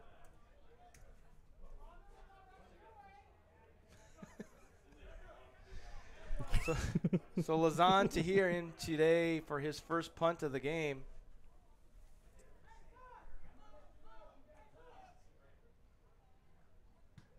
Gets off a good kick, end-over-end kick. Hits, takes a Rough Riders bounce. Got to be down by the Invaders defense, and it is by Jermaine Armstrong. They will down it at the Fargo Invaders 41-yard line, so not a good possession there for the Fargo Invaders offense. So with 7:48 to go in the half, the score remains 21-6. River City with good field position to start this drive.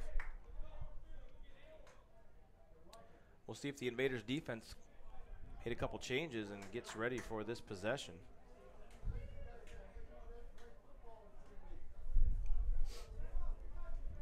Hot day today. Doesn't feel like it's quite cooling off yet.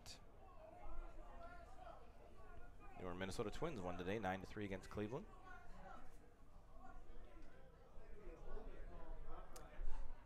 So penalty flag once again. Holding the Rough Riders. Do we accept that? Well, if it's a defense holding, is that a 5-yard penalty and automatic first down? It's during the play, the lieutenant spotted from the end of the. Oh, I don't. It was after the kick. If it was after the kick, then that's my microphone. Number 1, yours number 2. Thank you. No problem. Let's see. I didn't want you to mute me and then try and yell at Pesnick for clarification on that play. Oh, why did the Scarecrow win an award? Because it was outstanding in the field. Outstanding in his field. In his field. Come on, say the joke right. Fourth down again. So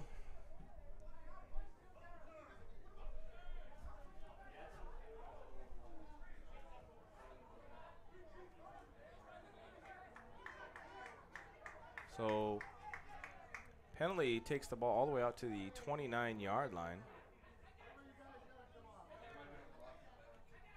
Is legal block in the back? Okay.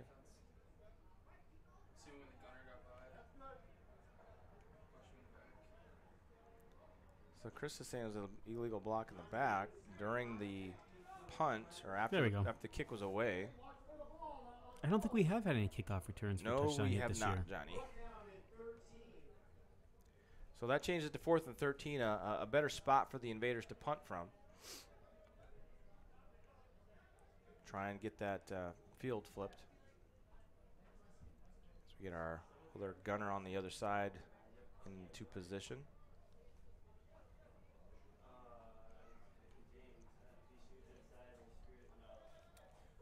So a little slow and go here, trying to get things figured out. As the referees are discussing with themselves what exactly is going on. What exactly is going on? Well, it looks as though there's a penalty on one of the defensive backs that are guarding those gunners that are running downfield trying to get a tackle. And they said there's a block in the back. So I think there probably was some confusion as to how that penalty is administered. Because obviously it's a decent penalty against the Rough Riders, but you know, it's obviously not enough for a first down. So set to kick this one again. Penalty flag. Much better punt, too. Yep, inside the 30. Return man falls down. He's got some room there to get out to the right. Martez out in pursuit, and he's taken out of bounds at the Invaders' 48-yard line, but another penalty flag. And if it was a offsides on the defense, that'll give him another 5 yards. Nope. Shift on the Invaders. So that punt should stand, and then that should add another 5 yards to the end of the run, if I'm not mistaken.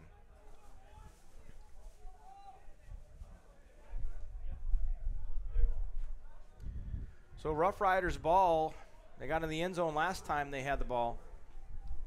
Invaders defense needs to come back out with that same energy they had to start the game. 7:30 to go, halfway through the second quarter. 21-6 is your score.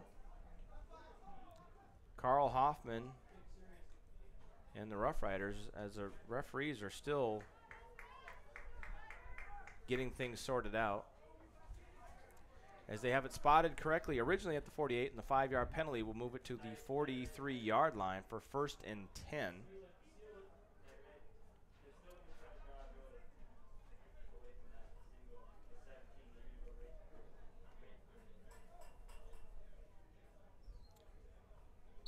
So now we are finally ready for some more football after all those penalties on a punt. And we'll see what the Invaders defense can do now against the Rough Riders. Peoples in the backfield with Hoffman. Hoffman hands it off to People, trying to get out to the left. Got some room. Jordan Perkins drops a shoulder, takes him down, gets out of bounds at the 35-yard line. Enough for an 8-yard gain on that play.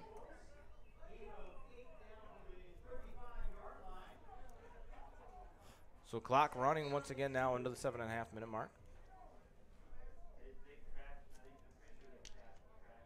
So second and short now for the Rough Riders.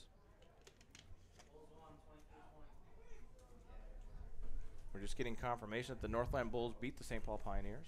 Handoff up the middle once again to Peoples. Nowhere to go this time. Taken down. Stopped for no gain. Maybe a loss of 1.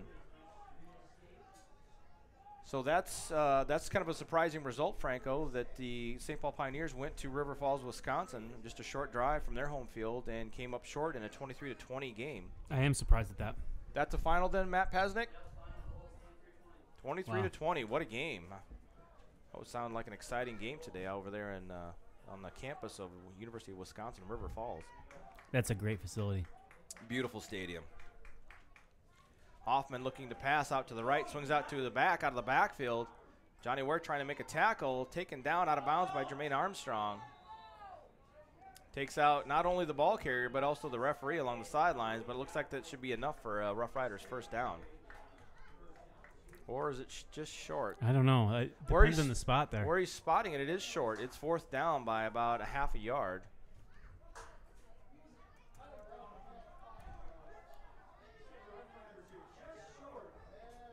So fourth and just short. They have the coaches of the Rough Riders out on the field right now.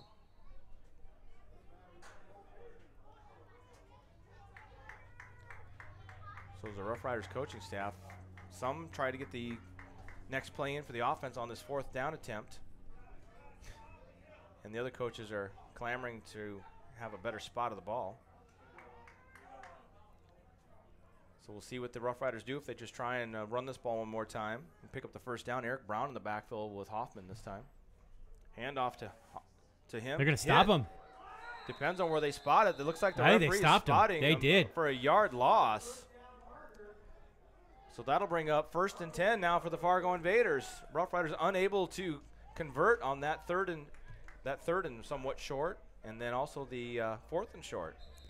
I haven't been paying attention to every play, but Jeremy Gordon lined up on the left side that time, so the right, he's been on the right side the last couple times I've been watching. Jeremy Gordon getting moved around a little bit. They're getting a chance to play him a little bit more on the defensive line today.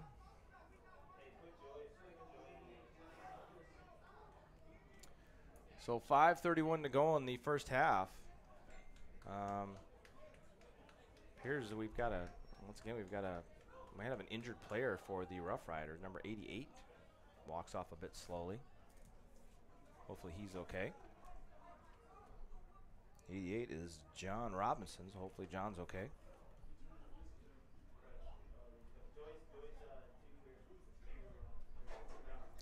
So first and 10 once again for the Fargo Invaders. Trying to get something going. And Rule just sent me the link too for the final. Northland beats St. Paul 23-20.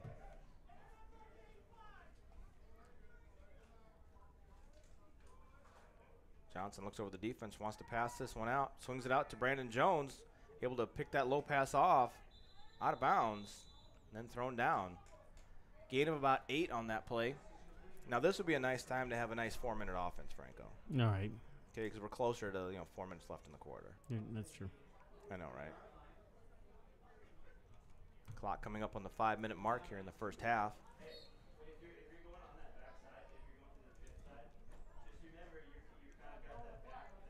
So second and short for Fargo. Cornell King out wide to the right.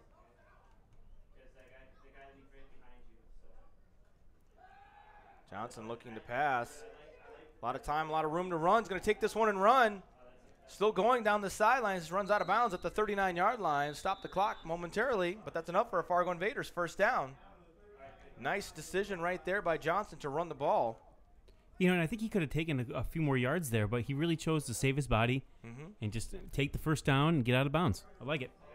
Absolutely, especially with the injuries that the Invaders have had this season. You kind of want to be smart, playing it Protect yourself, safe. Yeah, playing it safe when it comes to taking big hits. Bonnie Jackson and Irby wide left, King wide right, with Jones in the backfield with Javante Johnson.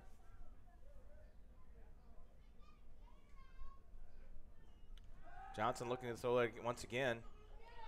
Pass it wide open over the middle of Cornell King. Gets it inside the 30-yard line. Another holding penalty against the Fargo Invaders, though. So that'll back them up 10 yards and make it second and long. Or is that a first? Oh, is that a first down play? So if it'll be 1st and 20 for the Invaders after that. Cornell King almost had enough for the first down. I'm assuming that that was a penalty on the right-hand side of that offensive line based on where the referee that threw the penalty flag was. So unfortunately that was probably on either Adam Reestead or Clyde Bryant. So back the Invaders up 10 yards, excuse me. As they get that correct. Thank you. So 1st and 20 for the Invaders. 4.5 minutes to go here in the second quarter. Draw play up the middle to Brandon Jones. Whoa, ooh. Face mask there.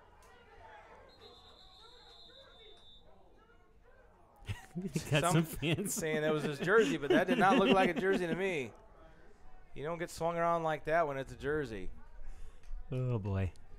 So, penalty on the Rough Riders for face mask. That'll be 15 yards on automatic first down for Fargo. Clock stopped at 4:24 to go in the second quarter. So that'll be at the 34-yard line. 1st and 10 now for the Invaders.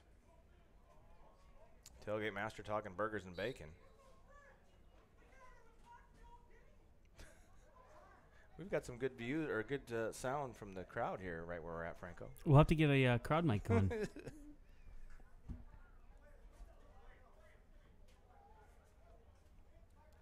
So clock running once again now. 1st and 10 for the Invaders. Johnson looking to pass. Got a man over the middle. Constant Jackson catch in the middle of the field. Tries to make a man miss. Gets to the outside and inside the 5. Down to about the 3-yard line. Nice pitch and catch there from Johnson to Jackson. Jackson wide open across the middle. I'm trying to shuffle behind Franco so I can see how far he got because the other window there is not very clear. I guess I can move closer to you, Chris. You're not going to bite me or anything. So 1st and goal for the Fargo Invaders. Remember last time they had a 1st and goal inside the 5-yard line. They came away with no points. So let's see if their philosophy inside the 5 changes this time. Originally looking like they were going to double team John Bonney there. They got trips to the left. Now John Bonney looks like he's singled up in man-to-man coverage. Slant pattern to John Bonney. Caught. Touchdown. Fargo. You betcha. So that makes the score 27-6 with 3:09 remaining in the second quarter. That was the perfect time for that drive. I was not feeling particularly comfortable after giving up that touchdown and then giving up good field position to the Rough Riders. But that defensive stop helped give the Invaders a little bit of momentum, complete some big passes there, especially the big one to Constant Jackson, got him inside the 5-yard line. And now with 3:09 remaining in the half. It's good to see Jackson out there making some plays, too. Lazan to here set for the extra point attempt. Snap, the set, and the kick. And it is good. So with 3:09 remaining in the second quarter, your score, Fargo Invaders 28, River City Rough Riders 6. And you are watching Fargo Invaders football on the Fargo Invaders Radio and Entertainment Network right now.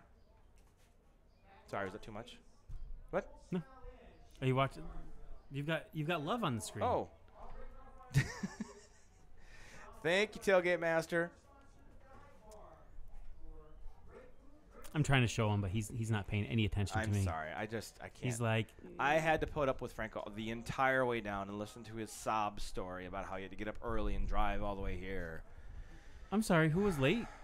I wasn't really late per se. I mean, late if you mean not on time, then yes, technically. Okay. but late in a sense that we didn't make it here on time. No, we made it here on time. I know.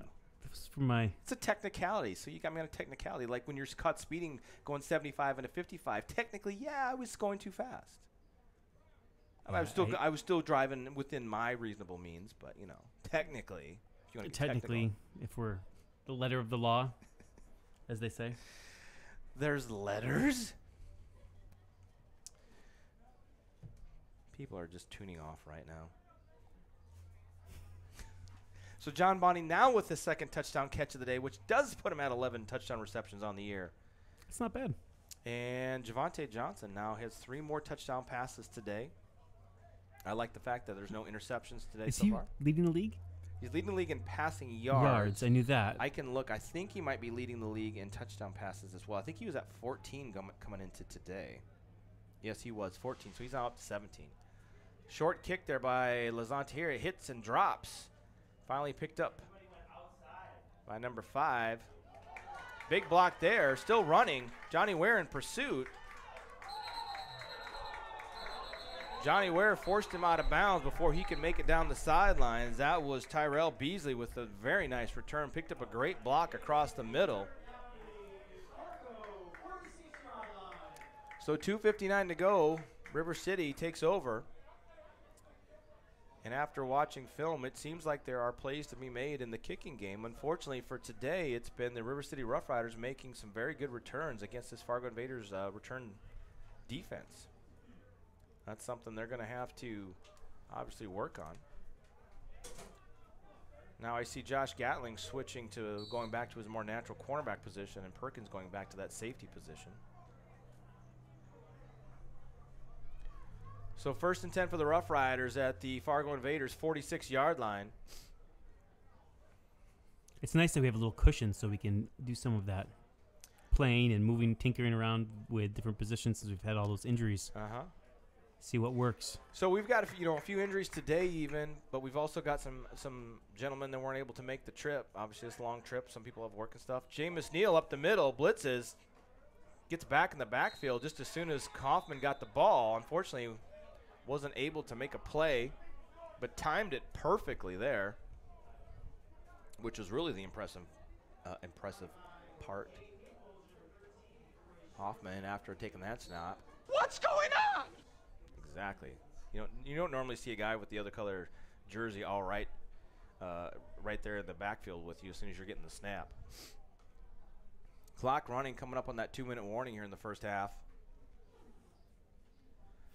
2nd and 9 for the Rough Riders. Well, that's not at all what I wanted to do. I hope it didn't mess anything up. Hoffman with 4 wide receivers to the right. Man in motions, people back into the backfield. Jameis Neal in pursuit of Carl Hoffman. Can he get the pass off? He does. Looks for his man, Aaron Soley, and he's marked out of bounds, incomplete. It'll bring up 3rd and 9 for the Rough Riders. And we are at the 2-minute warning. Mr. Franco. Alrighty then. So 2 minutes to go in the first half, live from La Crosse, Wisconsin. This is Northern Elite Football on the Fargo Invaders Radio and Entertainment Network. Jay Stenman here live along with Matthew F1 Franco. We got Chris on the camera, which I forgot your last name, Chris. Schumer. Like Amy Schumer? Is she your cousin? I Oh. do have a cousin named Amy Schumer. How about Chuck Schumer? You're not cool. I mean, I have an uncle named Charles. Well, you're not. You're Is he sort from? of. Is he from New York City? So he's related to Amy Schumer and Charles, a.k.a. Chuck Schumer, but not those Amy Schumer or Chuck Oh, that Schumer. Chuck so, Schumer. so that was the story that went nowhere. So anyway, thanks for that, Chris. Chris is doing an excellent job on the camera. Thank you so much for being here. Fair to partly cloudy. You're such a downer. What's wrong with you? Oh. You think so? I mean, You mean it? Cool. Everybody watching this, they're just Good Lord! so dumb. So 3rd and 9 for the Rough Riders now at the Fargo Invaders 45-yard line with 2 minutes to go in the first half. Low snap. Hoffman gets it, fires it over across the middle to Aaron Soley. He gets hit, not taken down. Tried that shoulder tackle, still not taken down. Finally brought down by Chris Momo. Enough for a first down. I hate to say it, but I hate that type of tackling mentality. Yep, me too. You can't throw a shoulder in the guy and expect him to go down. You simply need to hit and wrap. And Aaron Soley he's not a small guy either. He can make some things happen. He's one of their leading receivers, I believe. I think we said he was fourth? He's fourth in the league. He's got 20 receptions coming into today for 272 yards, and now he's adding to that. Quick pass out to the outside. Pass completed to fill up. Nope, that's C.J. Woods, excuse me. C.J. Woods with the catch and gain. He comes up hobbling a bit there. River City's not a team that's going to go quietly into the night. Looks like Woods has got a bit of a calf or ankle injury. They're going to have to stop here for a moment to get him probably to the other sideline. We've got some love for Chris on Tailgate from Tailgate Master. Doing a good job. Good job, Chris.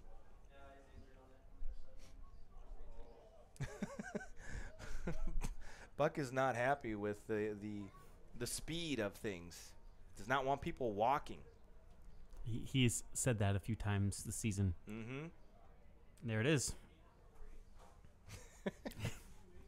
Let's just put it this way. Ron Buck is intense, and you got to like that in a football player. I miss him. I miss seeing him on the sideline. I miss having you around, man. Yeah, exactly.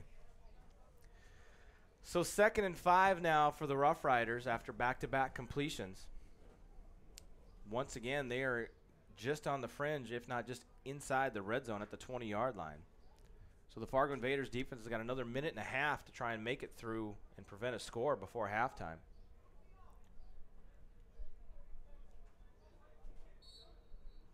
So as we need our players to get their helmets on and play, although I don't think Jameis Neal probably even needs a helmet to play, to be honest. He'd go out there and play without a helmet, if you ask me. I think he would. I think he still needs a helmet. Yeah, it's safety purposes, totally. But I definitely agree with you. He would go out there without anything on. Mm-hmm. So 2nd and 5 for the Rough Riders at the Invaders 20. Hoffman looking over the defense. Got to watch for that swing pass out of the backfield to the running back, too. Hoffman takes the snap, throws it out there. He's got a man once again. Caught, touchdown, Philip Ditto. So that makes your score 28-12 with 1:23 to go in the first half. Ditto just running a post pattern. And I'm not sure what happened, if that safety was supposed to come over and help with the play towards the middle of the field, or if our cornerback was maybe a little bit out of position there. So once again, the Rough Riders going for 2-point conversion here. It doesn't appear that they have their kicker today because I believe one of their defensive players is wearing the kicker's number. So they'll go with a 4 wide receiver set, trying to convert on this 2-point conversion to try and cut the Invaders' lead down to 14.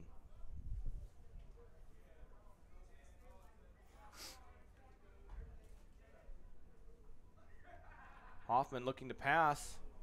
Under pressure, Cornelius Wallow providing pressure, tries to throw it out. Almost an amazing one-handed grab there by Jay Peoples out of the backfield. Unable to come down with it. So your score remains with 1:23 remaining in the first half. Fargo 28, River City 12. Live on the Fire Network. Let's see. Who do we got? We have Discovery Benefits. Did we do that one yet? We have not done that yet. We were going to, but you poo-pooed it. Oh, really? That's all my fault? Well, I mean, when the shoe fits. Award-winning, people-centered. The cornerstone of our business is to provide responsive and flexible administrative services that create value for our clients and their employees. We're a customer-focused organization blending people and technology to provide high-quality customer service and administration. That's Discovery Benefits, located in Fargo, North Dakota. And I have to switch to the email. Fargo Chair Rentals. If you can't figure out what they do, I don't know how to help you. FargoChairRentals.com can meet your event needs, from chairs, tables, to even little extra shade. If you're looking to rent for an event, contact Blake Weedman at FargoChairRentals.com and mention Invader Elite for a discount. That's Fargo Chair Rentals. And if you're still unsure, they rent chairs. For all types of occasions. All kinds of sit-down events. So the Rough Riders set to kick this one away. Good kick there. Going to be taken by Cornell King at the 5-yard line. Getting some blocks. Gets to the outside. Tries to outrun a defender. Getting a block there. Still on his feet all the way out to the 49-yard line. Okay, Cornell. Excellent return by Cornell King. His first chance today to return a kick. I'm not sure if he's gotten a chance to return a kick this season, but a great return there. Setting the Fargo Invaders up at the 49-yard line with 1:10 remaining, leading 28-12. We'll see if the Fargo Invaders offense can hit on another couple big pass plays and get this ball into the end zone before the half.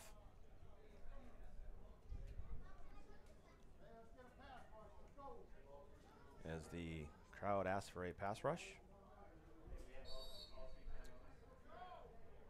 Invaders do have all of their timeouts, correct? I believe so. I don't think I missed any. Johnson looking to pass, throws it out to John Bonney, trying to get to the outside, hit and taken down, wrapped up by number 31, Kendall Wade, and finally hit and taken down by Prince Osaya? Or is that an L or an I? That's Osayyi. Osayyi? Does that sound right? Yes. And they are marking it down as a first down. Oh. Let's So look at that. that's pretty cool. Just look at it. So that's nice. Get that going for me. So 104. Draw play up the middle once again to Brandon Jones. Following his blocks up the middle. Knocks down Adam Reestead. Hit and the ball comes out. But the referee is saying no, he got hit and came down on the ground. So the ground caused the fumble. It was recovered anyway by Josh Altendorf. Or is it Altenhoff? I think that's going to be enough for a first down. They might have to measure this one, and I'm going to sneeze, I think. Jace is suffering from a little cold.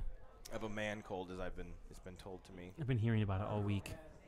That's because my throat was really super sore. The smell is cough drops on the way down. Oh, so delicious. Cherry flavored. Awful. 52.8 seconds left in the half, and I believe that was Fargo's first timeout. Well, let me get that up. I believe that's why the clock stopped. I don't see why it wouldn't be. So Fargo just outside the 30-yard line, getting closer to Lazan Tahir field goal range. So the second one. Lazan Tahir, unfortunately, it's been perfect on extra points these last couple games. Field goal-wise, missed his only attempt last week, and then this week, excuse me, this week, kind of a bad snap and exchange there, unfortunately, led to no really attempt. I mean, that doesn't count as an attempt on his part when there's a bad snap, right? That I don't know. To look at our stat gurus, namely our team president. Well, I know that snap and that hold have been kind of an issue between the kicker and the holder and the center here. So I know they've been working on it this week. They stayed after practice a little bit and took some snaps. So hopefully they can get that ironed out. So second and short for the Invaders.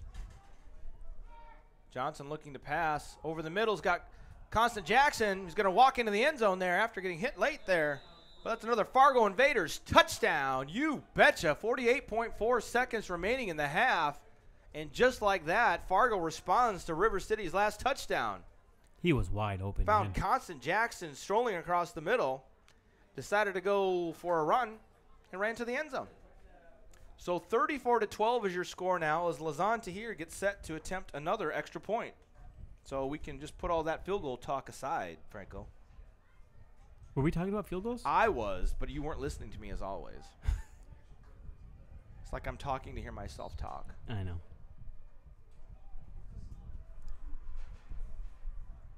Snap, the set, and the kick is up. And it is good. So 48.4 seconds remaining in the half. Your score, Fargo 35, River City 12.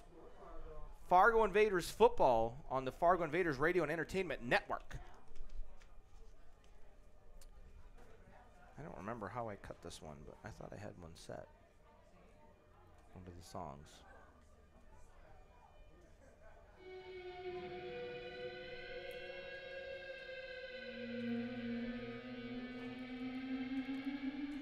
Save that for later.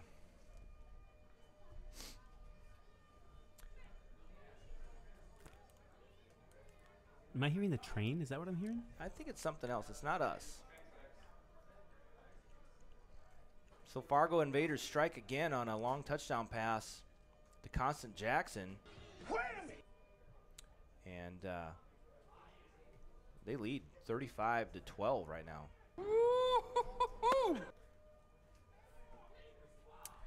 Tailgate. I can do tailgatemaster.com. My goodness. Nope. Do we have this one on this? Nope. Is that a fire horn or a siren? I think it's the train over there coming in. Oh. Do we have enough time to run that one or not? We'll take it off. We'll do it. I'll do it right after the play. So just get it ready to go. Oh, we're ready. I'm sure he's bothering us saying, "Where's my I advertisement?" know. I haven't looked. Jeez. Tahir kicks this one off. Squib kick this time. Rolling. Player's going to recover it at the 37-yard line for the Rough Riders. So they'll have another chance. 45.5 seconds to go. Trying to hit on another deep pass themselves. So tailgatemaster.com. Hey, Invaders fans, the fun doesn't have to end when the game is over. Take the tailgate home with you. Grab your phone and look it up. Tailgatemaster.com. Visit the brand new tailgating lots and share your thoughts about the game or get inspired to try something new in the smoker or on your grill. Hundreds of free recipes and many, many things wrapped in bacon. That's tailgatemaster.com. Fans, food, fun. Let's see. We got a minute. Let's see if we have any new comments here.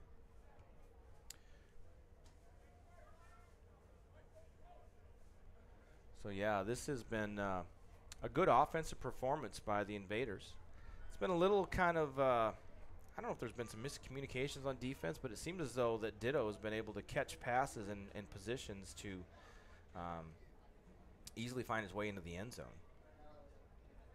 Yeah, I do think that there's some growing pains with the new players, new positions. That's an Amtrak going through.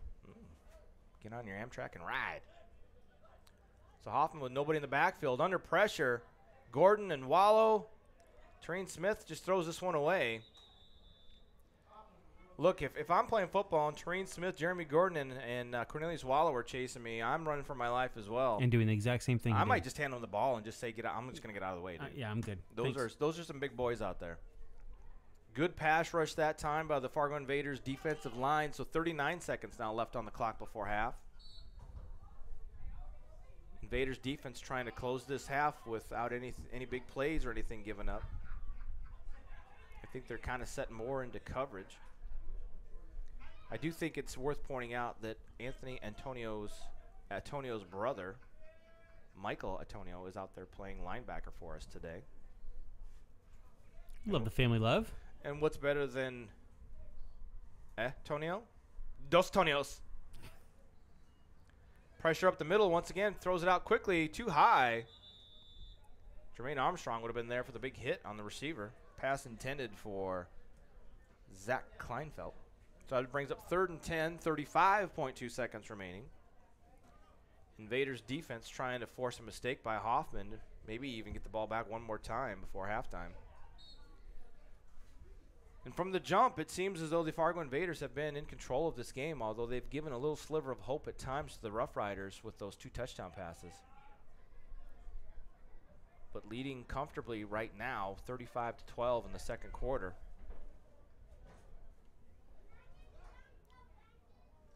Hoffman with an empty backfield once again. Blitz up the middle, by this time by Michael Antonio. And then Terrene Smith gives chase. Anthony Antonio's there.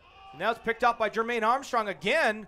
He's looking to take it to the house. Makes a cut up the middle. Gets to the outside. One man to beat. Oh, hit. Ball's loose. And they're going to mark him down.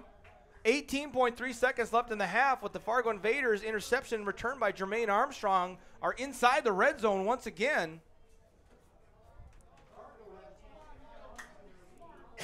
Man, I thought he was going to take it there. He had that lane.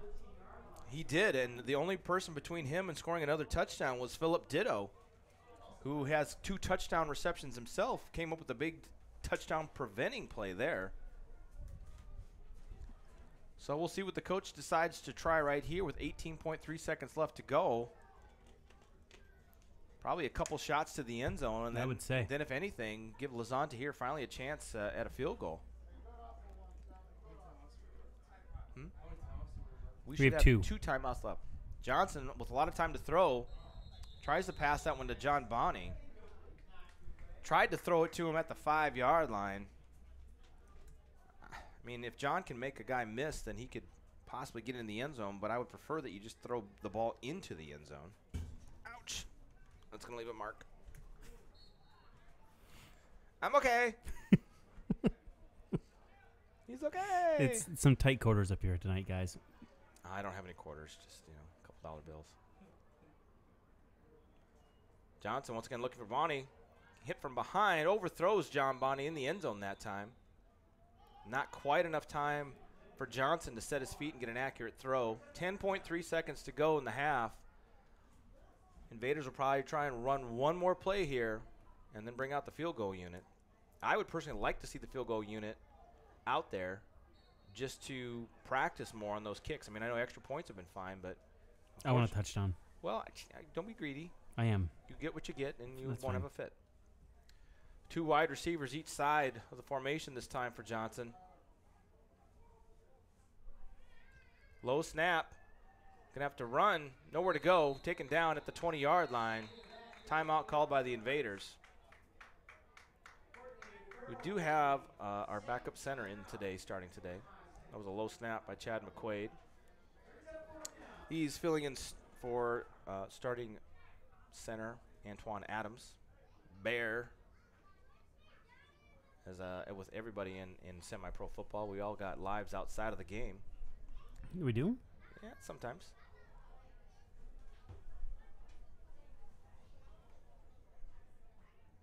So Lazan comes out to try and attempt what should be a 37-yard field goal attempt. Club record is 42 yards.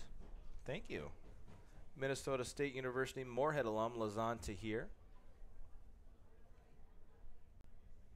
So we get everything set for this field goal attempt right at the end of the half. This should take us to halftime, depending on how quick the scoreboard operator is on the clock.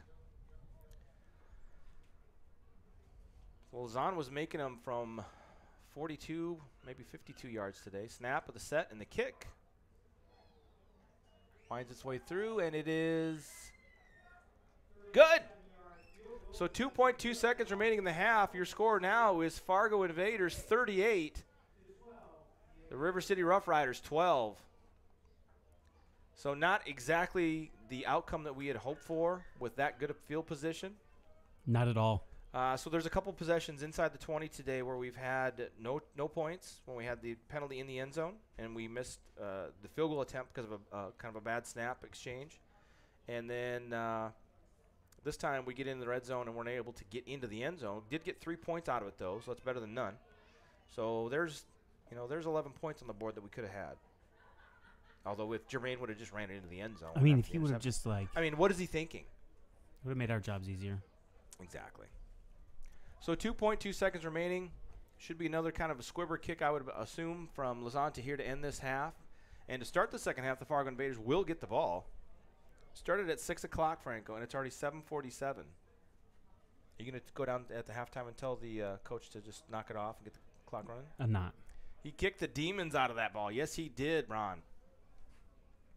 You know Ronald's one of my favorite names. You know that? I did not know that. That's because my dad's name is Ronald as well. You know what? You may have told me this before. Except for the funny time when I called the playoff games in Fargo, when I very first did it on the radio, there was a typo in the program, and then they left the D off of Ronald's name. So I started calling him Ronell because I thought I had mispronounced his name this whole time.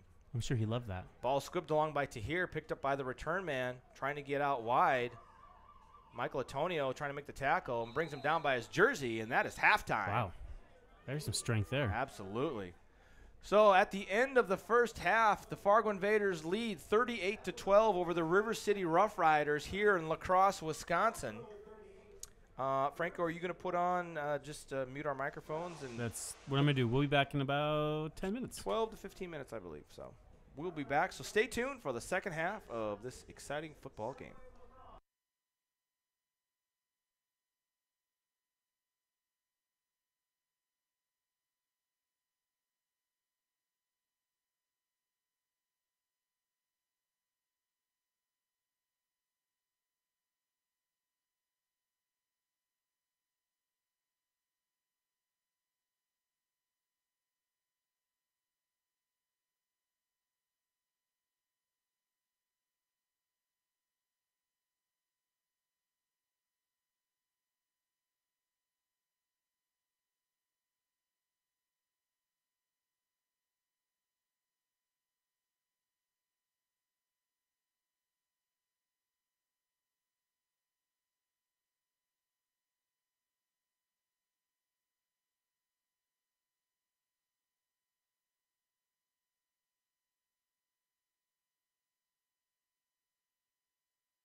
And we're back.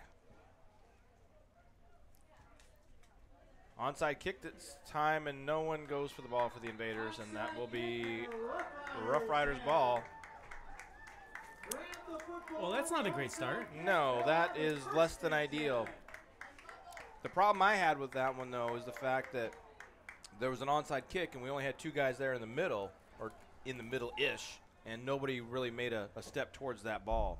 Again, I think people did their homework. Yep. So, unfortunately for the Invaders, they'll start the second half on defense. All right. That makes those 3 points before halftime even more important. Let's see. We're now in the third quarter.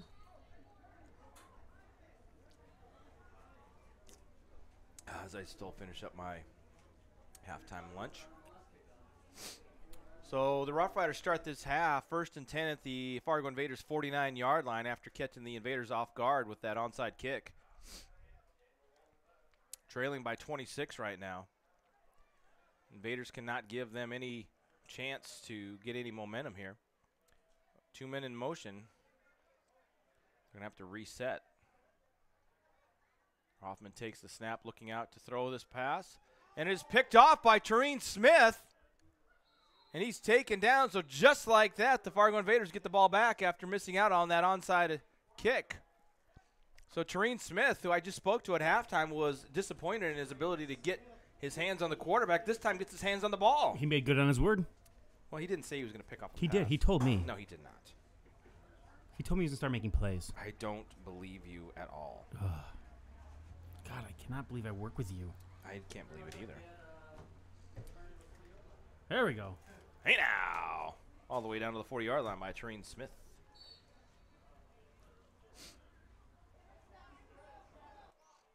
Couldn't hear that. Oh, that's why that. So 1st and 10 for the Invaders now finally. Javante Johnson under pressure, scrambling around, still got time to throw it, looking for a man. Tries to get it to Kevin Irby, and I was unable to connect there. I'm trying to find out if this is my sounder up I wanted to play you. Nope, that's not it. There's a different one from that same movie. Not Never Story. It's Princess Bride, I believe.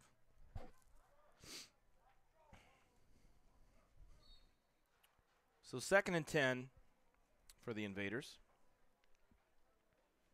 At the Rough Riders 40-yard line here to start the third quarter. Trips to the right. We're down to just Brandon Jones for running back. Yep, for today we are. Swing pass out to Constant Jackson. Catches, gets forward about for 4 yards. So positive yards there for the Invaders. Brings up 3rd and 6. Manageable distance there. Scores from around the league. As we mentioned earlier, the Minnesota Vipers got their first NEFL win against the Granite City Renegades last night, 26-14. Bit of an upset this afternoon. The Northland Bulls beat the St. Paul Pioneers 23-20. That's not updated yet.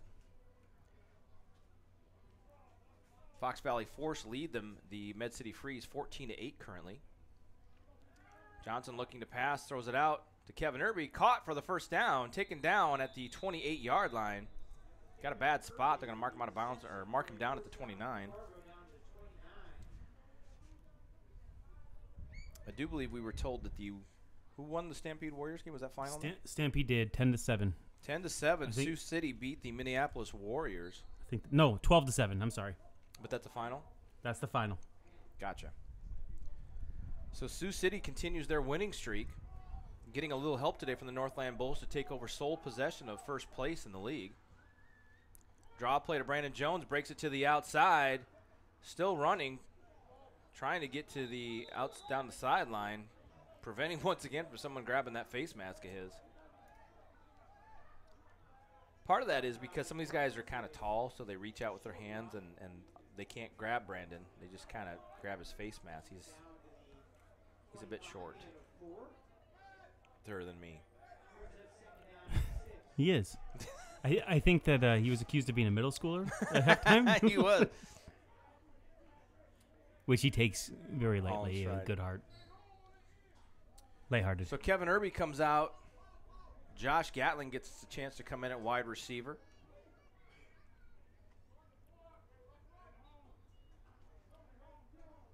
Nobody running a pass play there. Completed to John Bonney. So a penalty flag now finally stops the play. That was odd. The ball was snapped. Nobody really took off. It might have been a trick play for all I know, Franco. Everybody stands still except for Bonney. I think everybody's confused, including me. We opened the door here at halftime, and now we have all these little bugs all over the place. Gnats. Gnats. Thanks, Petsnick. No, it's good. We got a breeze. They'll be fine. I'll just have bugs flying around me all night. Bugs in your teeth, bugs in your hair. So, I guess we're replaying that play. Yeah, I think it was a non-play. I don't know. Which is unfortunate because John Bonney caught the ball for a first down and then made a move to the end zone before it was finally blown dead. Draw play up the middle once again to Brandon Jones. Back to the, oh, he's still going. I thought he was going to be marked down. Forward progress, almost loses his balance, tries to get to the outside. Gains a couple after all of that. I was a little surprised by that. But that's one thing Brandon can do. He can change sides of the field laterally with the best of them. And he got pushed backwards. The whistle didn't blow, so Brandon kept on playing. Tried to run that one out to the right, gains a couple more. So it'll bring up about 3rd and 4 for the Invaders.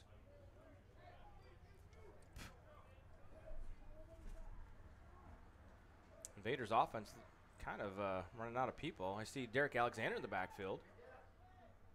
Ooh, pass intended for Josh Gatling. Not quite familiar with Javonte Johnson, so I think if he would have kept on running, he might have been able to fit that ball through a small window and get it to Gatling.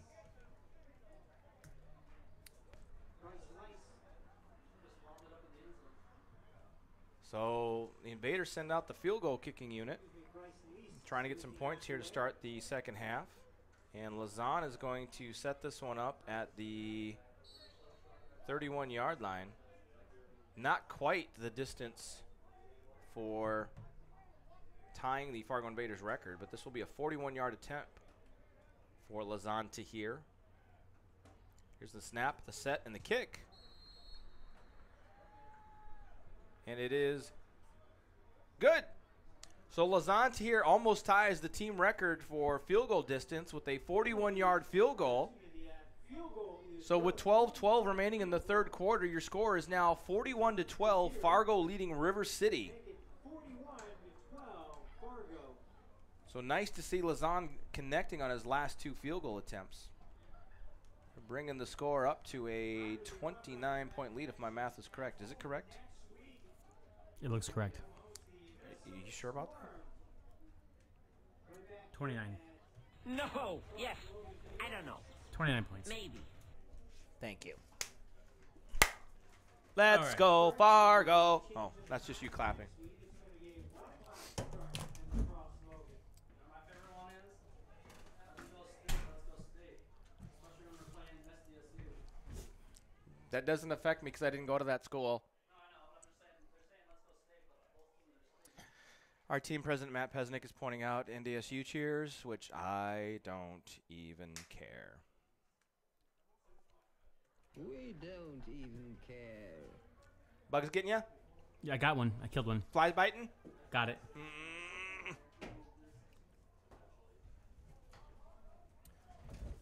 So Fargo extends the lead, gets a chance now to kick this one off.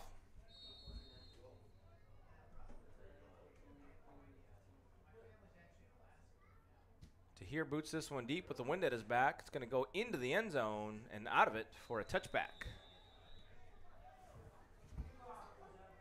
Why do we have to have a door open to get a breeze, and then if we open the door, then we get bugs? What? I was told there would be no math. I know. I'm sorry.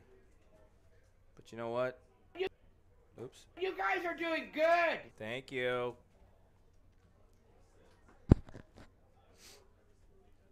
Oh, what was this one?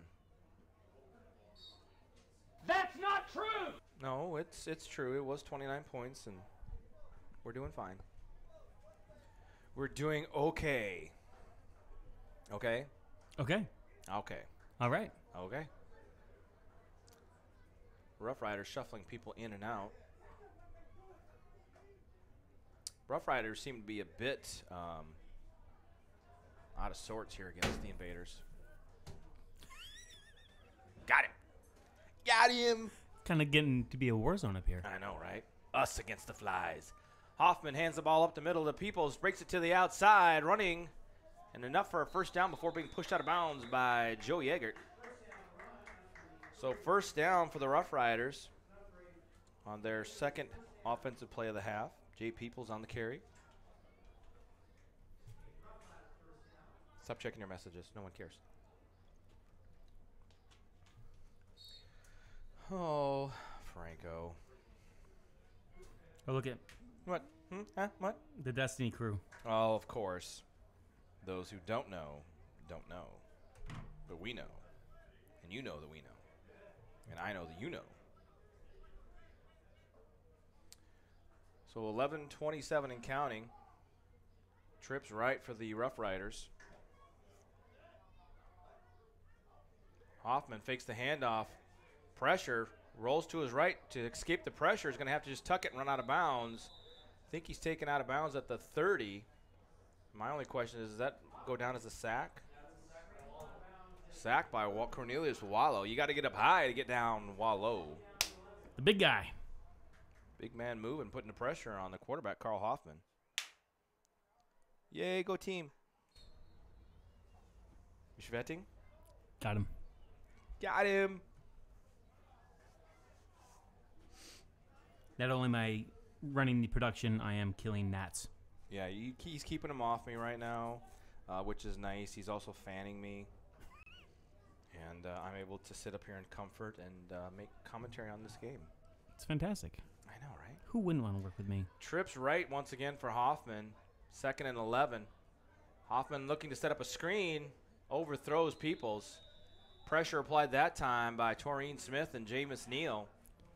I'm not sure what the clock operator's doing, but I'll How- follow them. How so? Did he stop and start and stop and start? They just Or start and stop? about start, 15 stop? seconds off of what I was. So it's a good thing I'm not the official clock. I That's guess. true. So 3rd and 11 for the Rough Riders. 10:46 to go. As the Rough Riders go on your screen from left to right. I don't know which direction is which. I don't know what the temperature is anymore because I had to charge my watch. It's 72 in Moorhead. I wish it was 72 here. That'd be super nice right now. So 3rd and long for the Rough Riders. They're lining up 4 wide receivers to one side. Some confusion on their receiving core, it looks like. Hoffman looking to get a pass off quickly, but under pressure from Anthony Antonio has to throw this one away. Pass incomplete. So that brings up 4th and 11 for the Riders. We'll see if they bring out the kicking team. They're down by a lot. They need to get some points on the board, but it looks like they're just going to have to punt this one away. They don't want to give the Invaders 1st and 10 inside their own 30-yard line.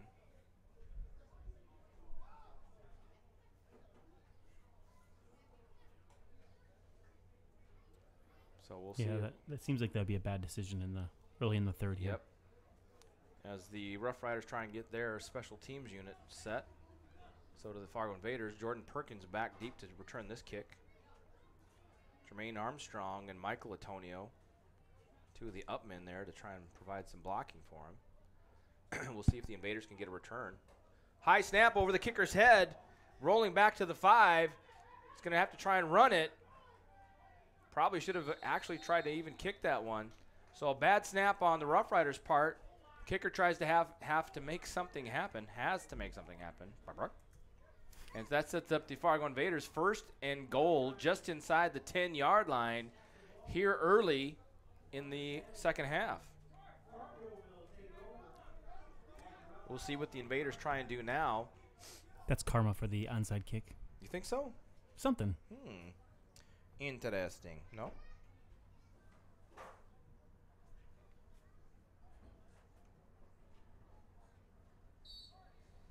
So first and goal for the Fargo Invaders.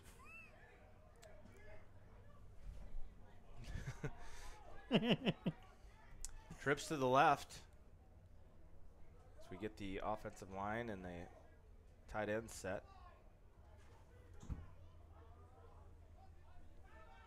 Timeout called by the Invaders. Some confusion. New tight end into the game. Trying to configure the proper alignment. He's trying to decide whether he's supposed to be on the line of scrimmage or off. He's getting multiple pieces of advice from different players. So once the Invaders get back from the timeout, they'll get situated and attempt this first and goal play.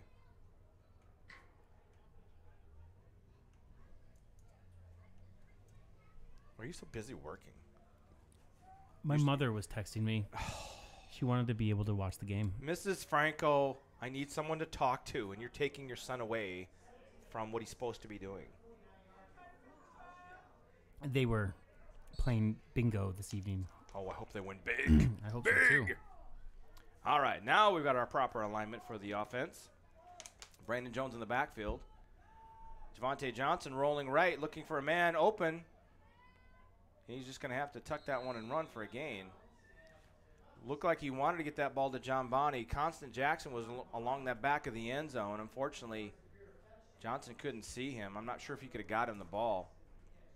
But gains, I believe, 3 on that play, so it'll be second and goal from the 7.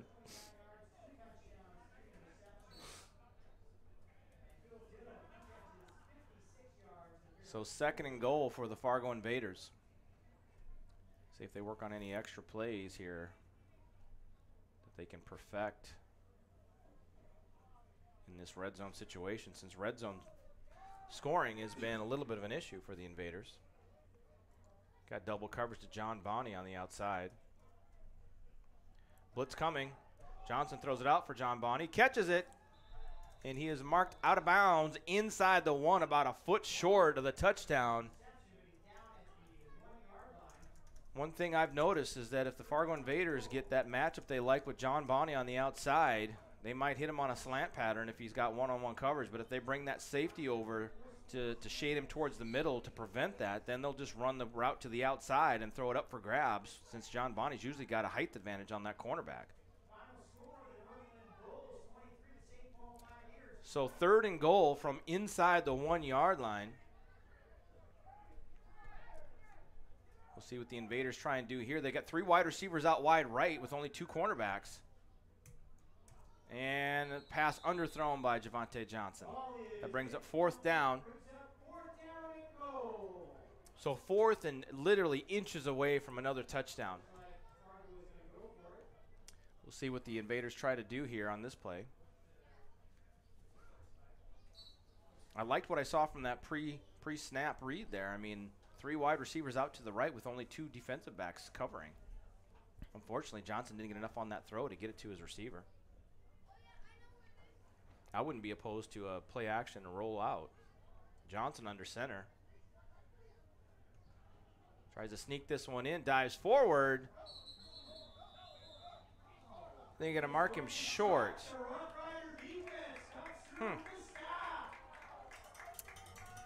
From up here, I don't know that I agree with that spot. So turnover on downs for the Invaders. Second time inside the 5-yard line today they've come away with 0 points. I thought it looked like he was going to be able to push forward over that right-hand side of the line and get it in for the touchdown. I'm a little shocked the referee marked it down basically right at the line of scrimmage. So now this gives a chance for the Fargo Invaders defense to apply some pressure here. So Fargo Invaders, you can't complain. They're up 41-12, but they've had 3 other opportunities inside the red zone. To get inside the end zone, that's right. And out of those 3 other possessions, they got 3 points out of a potential 21. And 2 of those possessions were inside the 1. So disappointing from that point of view, but this gives the defense a chance to really get after this Rough Riders quarterback and see if they can get 2 points themselves.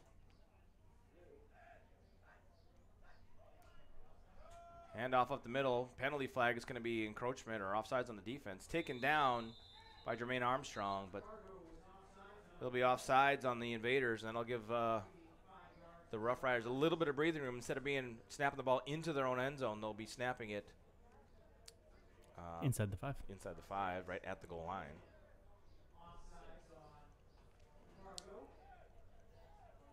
It's not coming back to hurt them today, but as we've talked about through this season, Franco, missed opportunities always kind of hang over the heads of the Invaders at times. They kind of allowed them back into the game, the opponent back into the game against the Warriors. Obviously, they had that second quarter against the Pioneers, which really hurt them. And then all those turnovers they had against the Sioux City Stampede down to Sioux City. Yep. It's just something that has to get cleaned up over the next month or so. First and 5, Aaron Soley was going to catch someone across the middle, but he saw Chris Momo there. Yeah. And he did not want to try and lay out for that one and not remember what day of the week it is. Yeah, I think that's probably a smart decision. Well, and when we talk about things like that in this league, I mean, these are guys that have to go back to work on Monday. As much as we'd like to see them lay it all on the line and go, make those type of plays and make the catch and take the big hit, I mean, they got to be able to go to work on Monday and put money in their pocket and food on the table for the family. So I can see why he would have pulled up, because that did not look like it was going to end well if he had caught that one. Favorable for him. So 2nd and 5 now for the Rough Riders at their own 5-yard line. Hoffman with an empty backfield. Gets the pass out quickly. Mix up in coverage. Phil Ditto off to the races. Can Johnny Ware catch him? No, he cannot. So a 95-yard touchdown pass from Carl Hoffman to Phil Ditto. And that's his 3rd touchdown of the day for Carl Hoffman. I think all 3 of them now gone to Phil Ditto, haven't they? I think you're right. Another time when it looked like there might have been a mix-up in coverage, and then Ditto had no one in the same zip code, and he took it to the house. So once again, the Rough Riders will go for 2 points here with 8:56 to go in the 3rd quarter. Your score now 41-18. And if this was a very close game, mistakes like that would be haunting the Invaders right now. But they still lead by 23, trying to maintain that as the Rough Riders go for 2-point conversion here.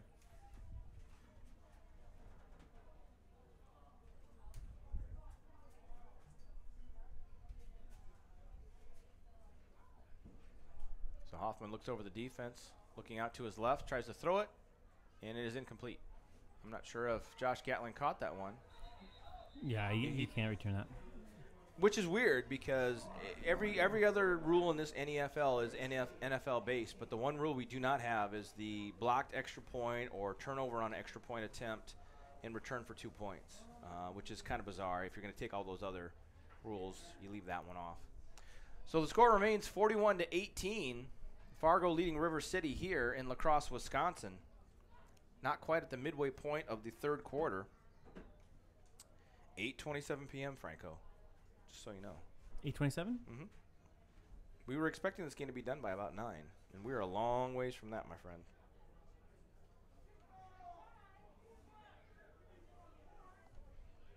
So we'll see what the Rough Riders do on the kickoff this time. They onsided it last time.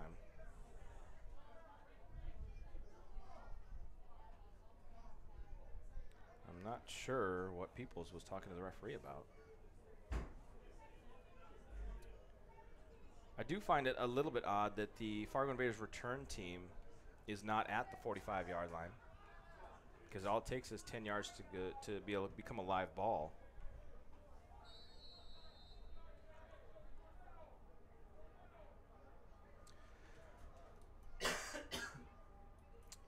And now the return team moves up. This time the Rough Riders kick it deep, and it's picked up by Jordan Perkins. He tries to make a couple guys miss, and is taken down at about the 29-yard line.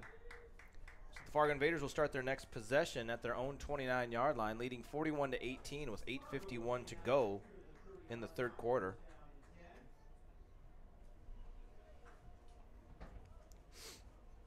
And Chris follows my lead and takes his shoes off to try and get a little bit cooler. And to clarify, because I know Michael just asked if that was a 99-yard touchdown pass. No, it is a 95-yard touchdown pass because of the offsides penalty on the defense. Still, that has to be probably one of the longest plays the Fargo Invaders have given up in their history, if I'm not mistaken.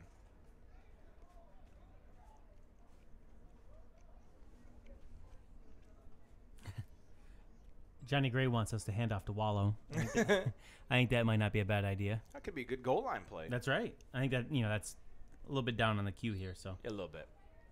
how's Victoria doing on water duty? She got thrown into that. I haven't seen her get any more water here in the second half. I haven't but either.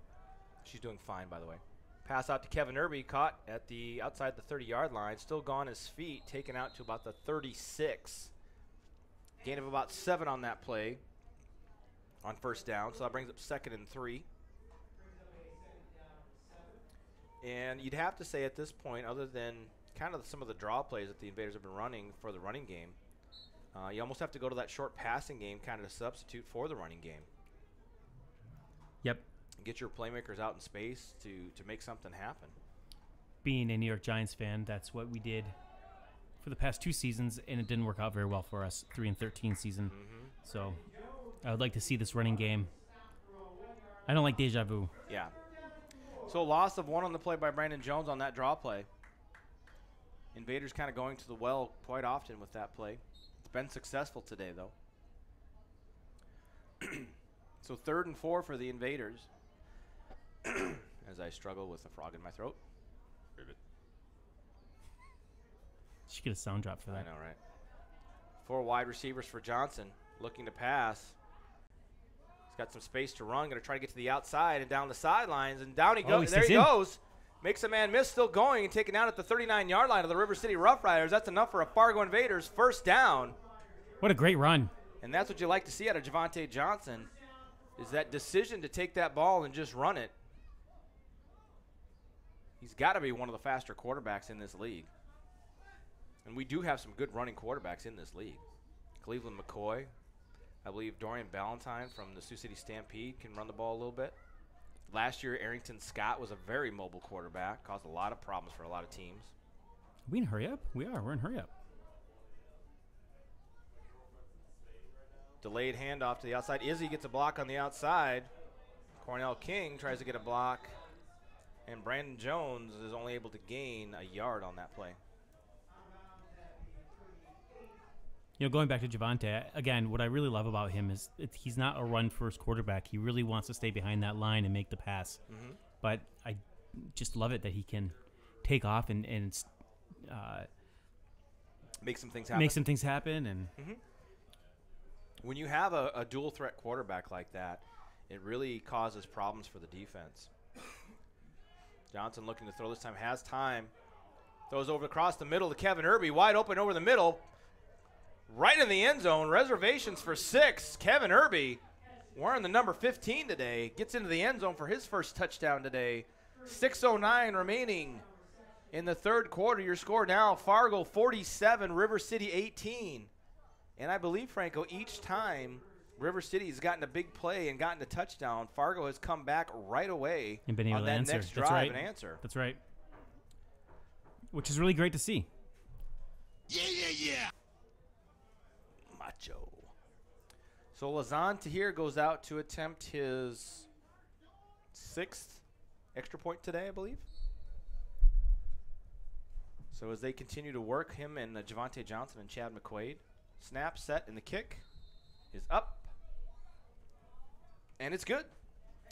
So with 6:09 remaining in the third quarter, your score now is Fargo 48, River City 18. You're watching Fargo Invaders football on the Fargo Invaders Radio and Entertainment Network on YouTube.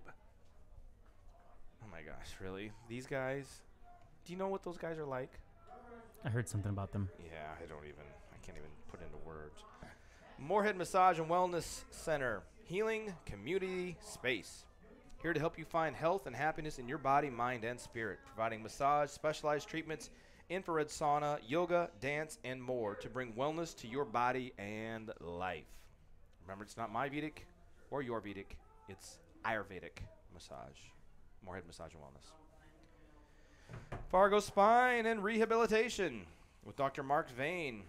Is a natural health center that brings uplifting awareness to the surrounding community regarding health problems through personal and business relations, supporting health and wellness within all people from newborns to senior citizens, from office personnel to construction workers. That's Fargo Spine and Rehabilitation.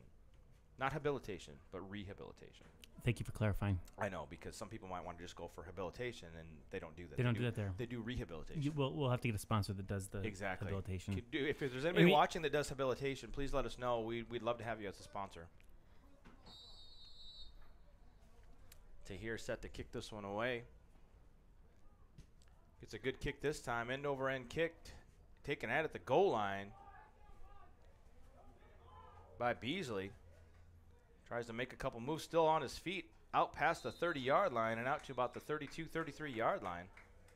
Out to the 32 looks where they're going to start this offensive possession.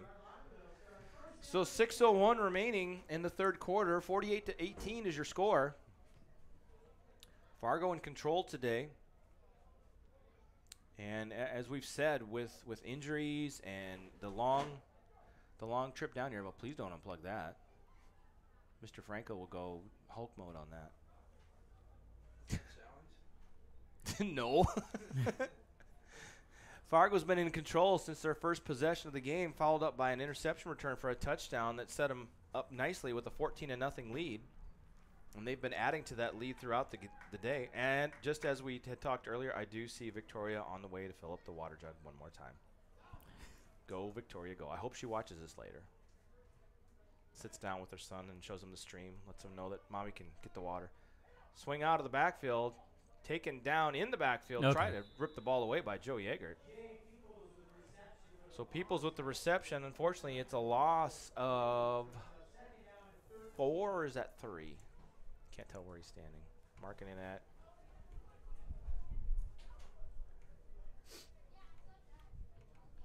Loss of 4 on the play. So 2nd and 14 for the Rough Riders.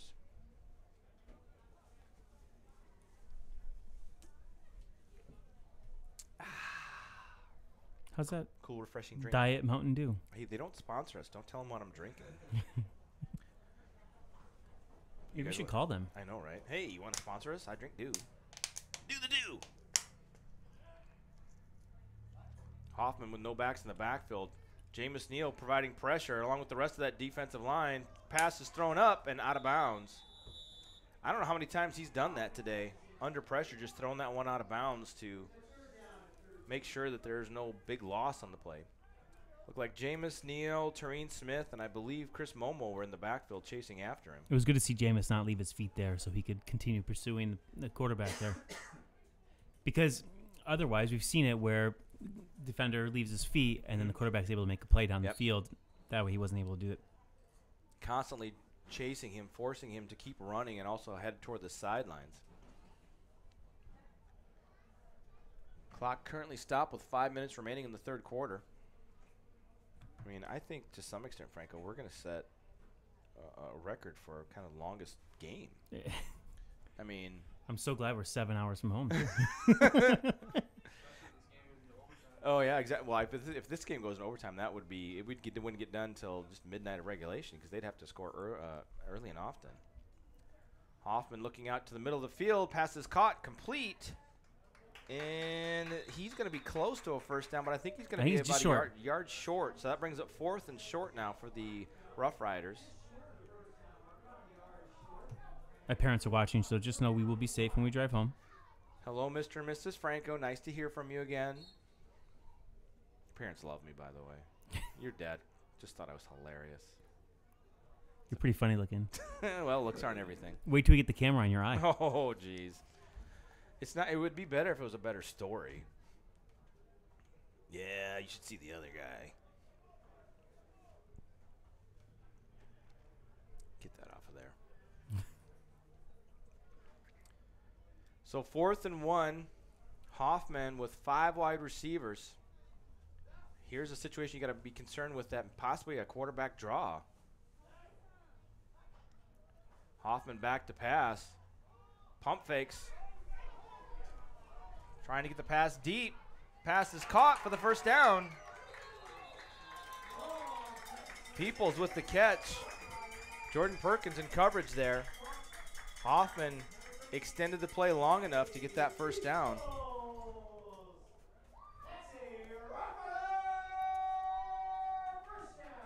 And they're excited about a first down here. This is a big play. Give him that. Play, yeah.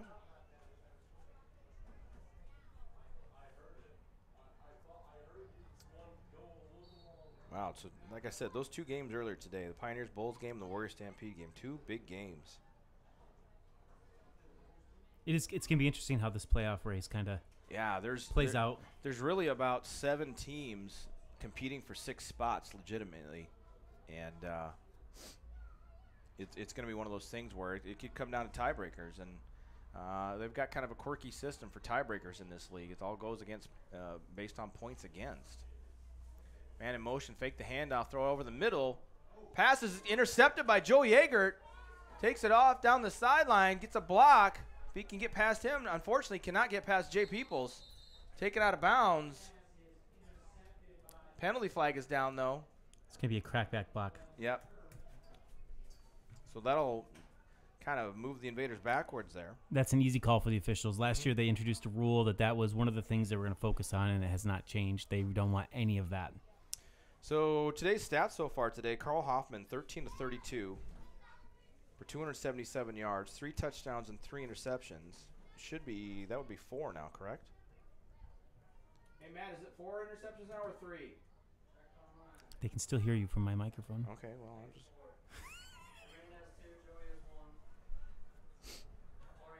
Oh, that's right. So now it's he is 13 to 32, 277 yards, 3 touchdowns, 4 interceptions.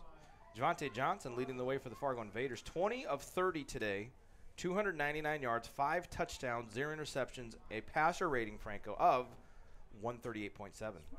That'll work. No, he's got more than 3. All of our touchdowns have been through the air, including the defensive one, right? Because that was an interception return. Technically, that's correct. Johnson's leading the team in rushing yards, 4 carries for 48 yards. Brandon's got 6 carries. Brandon Jones, 6 carries for 29 yards. Hayden Zenner, who is unfortunately out of the game, had 6 carries for 5 yards. Balanced receiving yardage for the team, which I'll get to in a moment. As the penalty backs the Invaders up all the way at the 10-yard line. Yikes.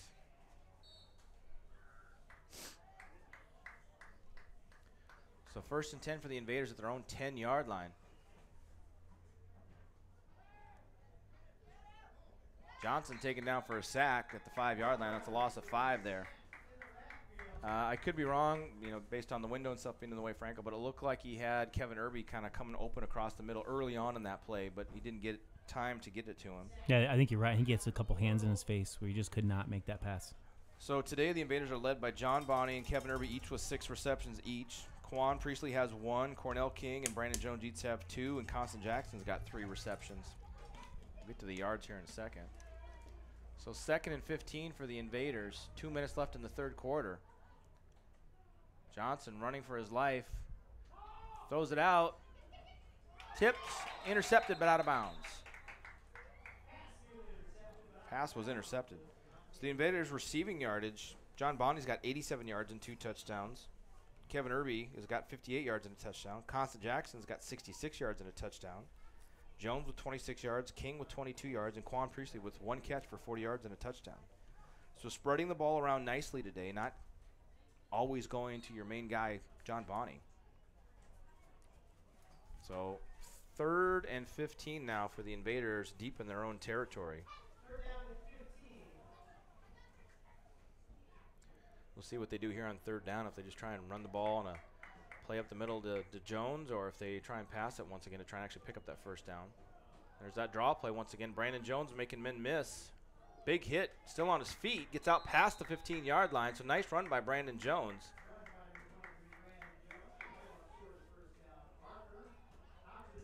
I'm seeing offensive linemen stay on their blocks and run downfield a little bit further than I was earlier in the 1st quarter. I wonder if something was said at halftime, but the offensive line looks a little more alive this quarter or this half.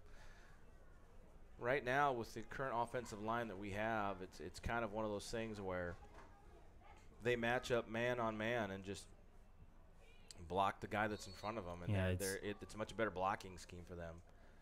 So Lazarn Tahir inside his own 5-yard line getting set to punt this one away. Good snap. The kick is off. End over end. It's going to hit down at the 47 and roll. Picked up by Beasley at the 40, at the 39. Outruns Michael Antonio.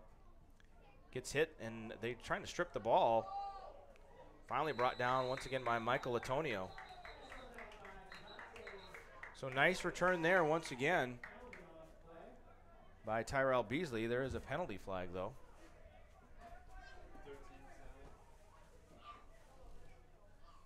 I think that's possibly Jordan Perkins down on the field right now. Yep. Shaking up on that play. Holding penalty will back up the Rough Riders after that good return. So 53.2 seconds left in this third quarter. Ouch. That was my foot hitting the door, Franco. Don't worry about me. I'm okay. You okay? Thanks for your concern. I'm very concerned. Just as concerned as I am about getting the down and distance right. So Perkins comes off after getting a little bit dinged up on that play. And Derek Alexander and DeAndre Liggins offer to help him off the field.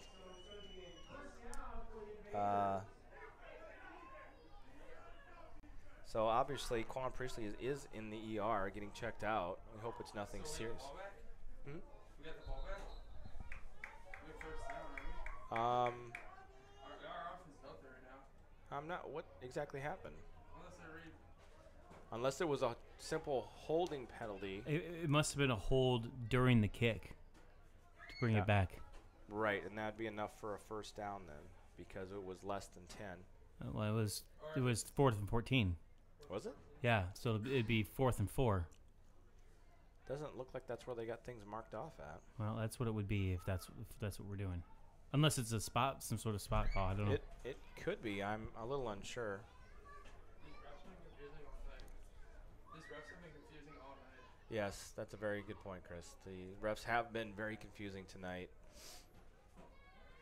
So we've got it spotted and ready to go at the 23-yard line for a first down for the Invaders after that penalty. So I didn't catch what the call was. It's supposedly a holding, but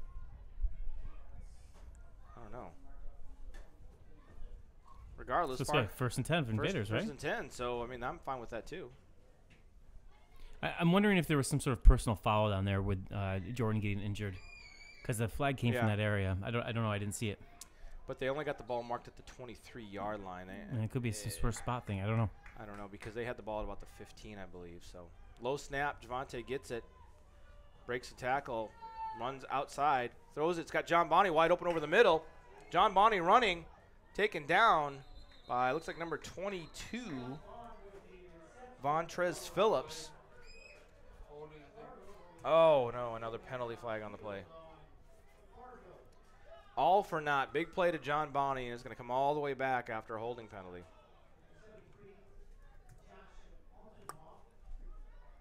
So Josh Altenhoff on the holding penalty negates what would have been a big first down for the Invaders. 40.4 seconds left in the third quarter. Brings up second. Should be first 20. Or excuse me, first and no, it's holding's a spot foul. So Is it? So first and 15 after that mark off, although 1, 2, I guess it's 5. As Joey Eggert's dad still continues to struggle with the number change on that down and distance stick. So fakes the draw, screen pass out to Brandon Jones. Oh, nice Got to move. make a man miss. Gets to the outside and then back up the middle. All of that for 2 yards. He logs more miles running east-west than north-south than anybody else I've seen. But when he gets the ball, every time, it's always exciting, even if it doesn't end up getting much.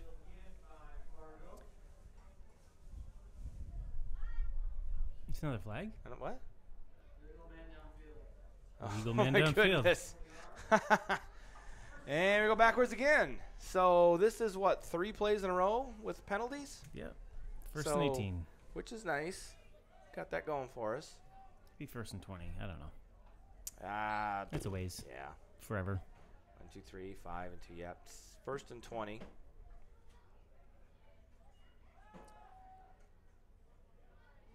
Plenty of time for Javante Johnson to throw it out. He's got John Bonney caught down the sideline, inside the 30-yard line. Man, what a throw and catch there. Marked down at the 29-yard line. Big throw by Javante Johnson. Ended up with plenty of time to get that pass off. Was able to set his feet and throw that one deep where John Bonney had probably 2 steps on the defense. Had to almost slow up a bit to catch that. Was taken down, and that's going to be the end of the third quarter. So at the end of 3, your score, Fargo 48, River City 18. You are watching Northern Elite Football on the Fargo Invaders Radio and Entertainment Network. Live from La Crosse, Wisconsin. Do you have somebody I should mention and say stuff about?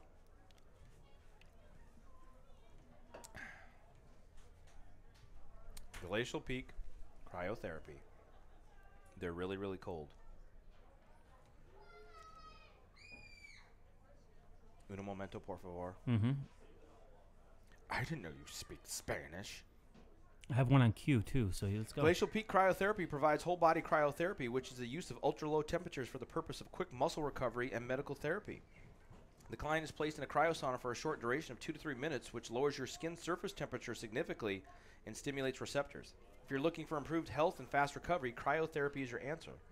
Glacial Peak Cryotherapy. Next one, Skill Cuts. Skill Cuts is a 7-chair barbershop located in Fargo, North Dakota. They specialize in all areas of barbering, including but not limited to ethnic hair, designs, mohawks, fades, tapers, lineups, and much more. Stop in and see them for all of your hair questions. That's Skill Cuts. Oh, my gosh. No, we're good. Oh, good, because they've got a longer one there. I can only talk so fast. So first and 10 for the Invaders. The 29-yard line of the Rough Riders here to start the fourth quarter. Johnson looking to pass, swings it out to Brandon Jones out of the backfield. Gets a block from John Bonney. Ooh, that was almost a little bit late. You know, John's showing his intelligence there. He just kind of ran in front of him, made sure he got in front of that shoulder and wouldn't be an illegal block. I really like to see that. Just enough to spring him for a few more yards. Absolutely. There's something to be said about whatever the sport, if it's basketball, football, baseball, soccer, you know, that football IQ level is very important. To not only be able to physically make the plays, but make the right plays at the right time. Right, and, you know, he was out of position. He absolutely could have gotten a penalty. And there's there's 2-3 guys out there because, of course, you gotta double cover John Bonney. That looks like offsides on the defense. Movement before the snap. And that is, and it should be enough for a Fargo Invaders first down. Can we set a record for the most flags thrown in a game? I don't know. You should ask Matt that because we've got a lot of penalties on both sides of the field today. We didn't have one play that had like 3 penalties. This is semi-pro football. I think we're a long ways away still. Oh, well, that's a good point. I'm just talking about kind of for Fargo Invaders history perspective. That might be. So double receivers on each side for Javante Johnson. Has to run, steps up in the pocket, still scrambling, looking to throw the ball. Throws it out. Oh, almost intended for Kevin Irby. Almost picked off that time by number 31, Kendall Wade. Javante making things happen, scrambling around, extending the play. Thought he had the connection there with his buddy Kevin Irby. Unfortunately, didn't get enough on that one to lead him into the end zone. Excuse me. Are those rain clouds coming in finally? Kind of off that way. I don't even know which direction is which here. I don't know. Doesn't look like it. It is cooling off though since the sun is set. Javante Johnson fakes the handoff to Brandon Jones. Is going to run this one himself out to the left. Tries to get to the outside. Pushed out of bounds for no gain on the play. So that'll bring up 3rd and 10 for the Invaders. I wonder why the clock's not stopped. Because the defense pushed him out or something or other, so clock runs. I don't remember. We don't let the clock keep going. It runs in the NFL. Yeah, it's the NFL rule, Franco. Calm down. And it stops until the ball stuff. Right. Well, they. Never mind. You shut your mouth I don't know when you're anything. talking to me. It should have stopped for like 5 seconds I agree. until the ball starts focus. So 3rd and 10 for the Invaders. Pass it out to John Bonney. Caught. Makes a man miss. Taken down inside the 5. Yeah. I don't know who it was. Somebody tried to put a big hit on John Bonney, but that did not affect John Bonney. Fargo needed a first down, so who do you call? The quicker picker-upper, John Bonney. So 1st and goal for the Invaders. Javante Johnson getting closer to that 400-yard mark today.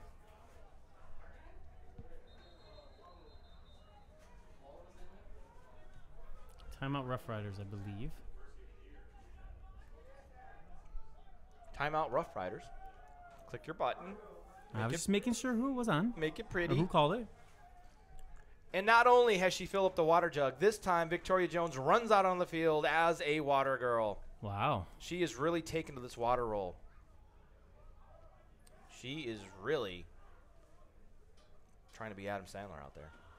Some high-quality H2O. Mama says those Gators. Got no Abdullah Lamgada. Can't even say the word right.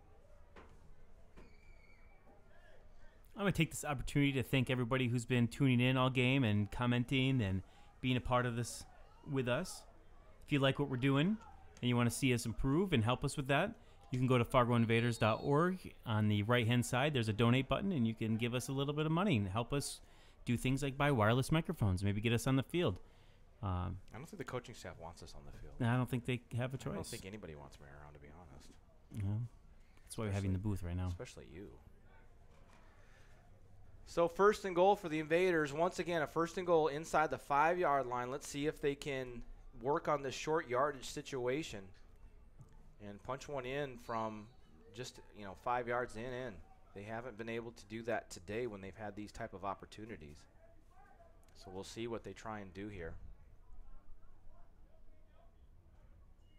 Johnson takes a snap, throws it out to John Bonney. The referee says the ball was bobbled, but he never got to him because he was being hand-checked by number 27 there. Is hand-checked mean handcuffed? That too. I think it means he might need to offer an apology or at least take him on a first date before he puts that kind of hands all over John Bonney. Sorry to sound a little homerish there, people, but that was a lot of hand fighting there. I also think that it's 9 o'clock, and I think that we're... So 4 minutes left in our broadcast, everybody. We got to go home. Yeah, we got to go. Wrap it up. We'll tell you the score later. 12:25 here in the 4th quarter. 2nd and goal for the Invaders. Try that play one more time. That time is caught. Touchdown, John Bonney. The referee had referee had the flag out, ready to throw it, and then he put it back in his pocket because Johnny caught that ball. Excuse me as I burp all over my microphone. I think he was going to call the defensive pass interference. Touchdown, Fargo. You betcha. Score now 54-18. 12:20 to go in the 4th quarter. And another chance for Lazan Tahir to work on his extra point form, which he's been perfect today. I think it's more for Javante. I know that, and you know that. I'm just, we're just talking. I said what I said. We're just talking. Let's see. Do we have any comments we can throw up here? Oh, my gosh. Let's see. John Bonney, once again, with another touchdown reception today. Javante Johnson, 6 touchdown passes today. I think that game at Minneapolis, he set an Invaders record for yards in a game. I'm not sure. Was that 360-something or 390? It's getting I can't recall. I'm sorry. Here's the extra point by Tahir. Snap set, and the kick is up and is good. I'm going to throw that up there. So 55-18 is your score. Touchdowns by John Bonney. I think that might be his 3rd today, but let me double check. Yeah, that would be his 3rd. Huh? 12 in the season now? 9, 3, yeah, 12. John Bonney, 12 touchdown receptions on the season.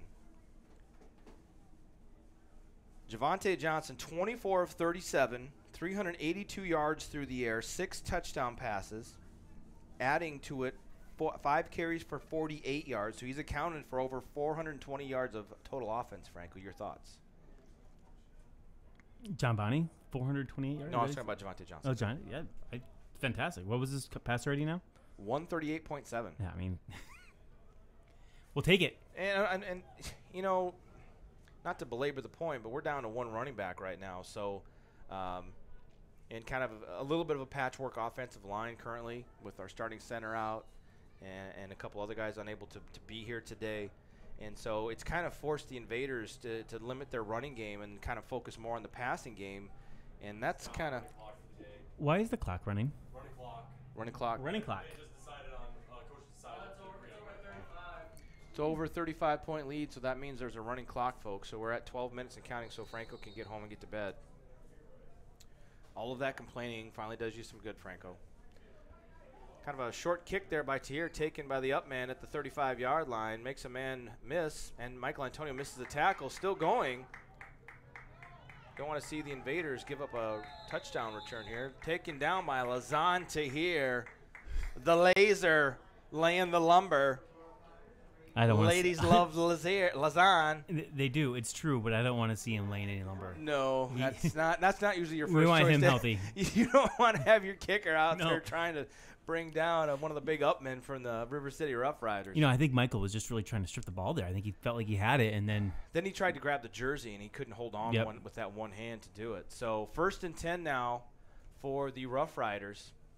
They're going to start this possession at the 36-yard line of the Invaders. They've been getting some good returns today, and I kind of really thought that was going to be flipped in the opposite direction, that the Invaders were going to have some good returns today, and unfortunately they've only had one real good one out to the 49-yard line.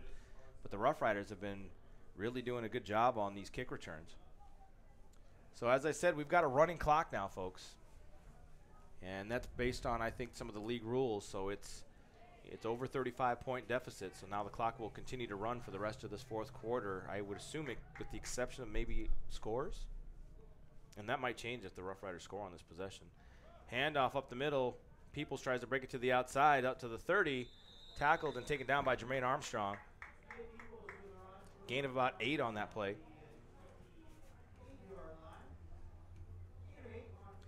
Obviously, Hoffman and Ditto have been 2 of the bright spots today for the Rough Riders. Phil Ditto with 4 catches for 150 yards and 3 touchdowns today, including a 95-yard reception. that one hurt. Mm-hmm. What's his total yards? What was that? 150 is what it says. Wow. So he's gotten over half the yards from Carl Hoffman today. Rushing game total based on that muffed punt attempt. They're not in positive yards for rushing yards, but here goes Peoples again. Breaks the tackle down the sideline, taken out of bounds by Jordan Perkins. So Jay Peoples gets enough for a 1st down, and that's going to bring him. We've got injured Invader on the field. I think is that Jeremy Gordon?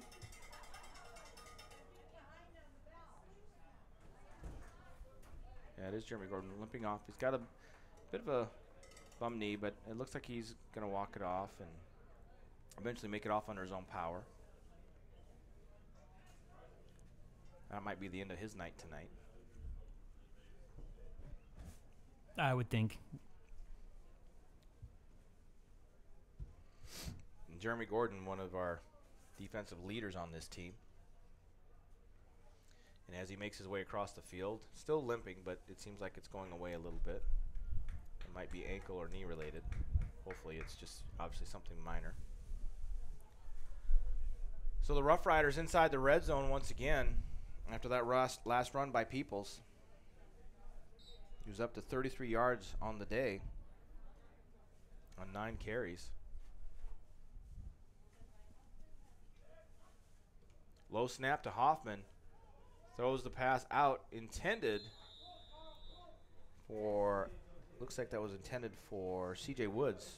Josh Gatling on the coverage that time.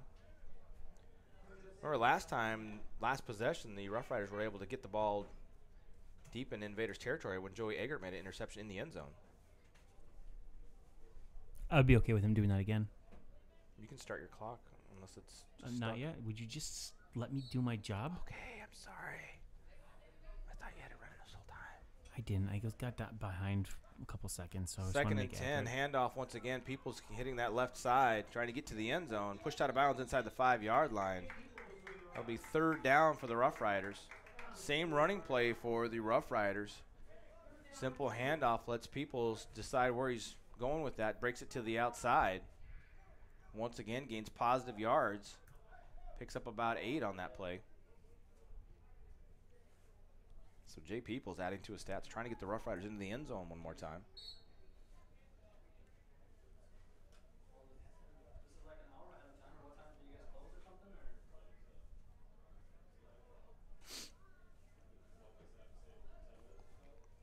So third and about 3 from the 5-yard line. Hoffman tries to throw this quick pass out there. Knocked down that time. Nice play by Johnny Ware. Pass intended for Ditto. Brings up fourth down for the Rough Riders. And obviously with no kicker, you know they're going for it.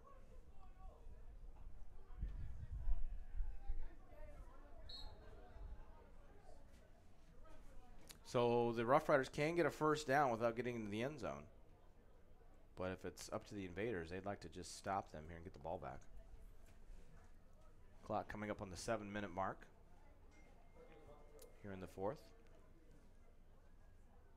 You'd almost have to be worried about that same running play, which has gotten the Rough Riders down into this scoring position. People's on the right of Hoffman this time. He's rolling right. Tries to pass back to the middle. Receiver not ready for it. Pass is incomplete. And that's a turnover on down. So the Fargo Invaders defense holds. 6:35 and counting. I guess I was expecting it to at least stop on a change of possession. Change of possession? Doesn't look like it. Nope. So your score remains 55-18. We're running clock right now. So we'll see if the Fargo Invaders can get a couple of runs going here and get this clock down to triple zeros. And head home with minimal damage as far as the injury front goes.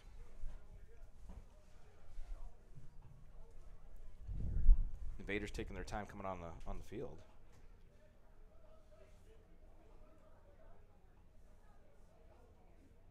So as we look forward next weekend, game will be in St. Cloud, Minnesota against the Granite City Renegades. I will be without Matthew F1 Franco. He's got groomsman duties. You said duties. That's pretty cool. Sometimes I just don't know what to say. Well, you don't have to say anything. I'll just be over here. Pitch play to Brandon Jones with the lead blocker, Michael Antonio, out there blocking for him. Takes out 2 guys. Brandon Jones stays in bounds. It gets taken out of bounds at about the 12-yard line. So Brandon gets a little more breathing room there. Out to the 12-yard line. Gain of about 7 on that play. Fargo switching things up. They makeshift fullback right there, bringing in linebacker Michael Antonio to play fullback. Get a lead blocker out there for Brandon. Continue this clock to keep running and continue to possess the ball. So next week we will be back to last year. We're a little bit old school where we don't have a scoreboard updating or anything like that. You'll just have to listen to me for score updates and time updates. Same play to the other side. Brandon Jones breaks it back across the field, trying to get that first down. Makes another man miss.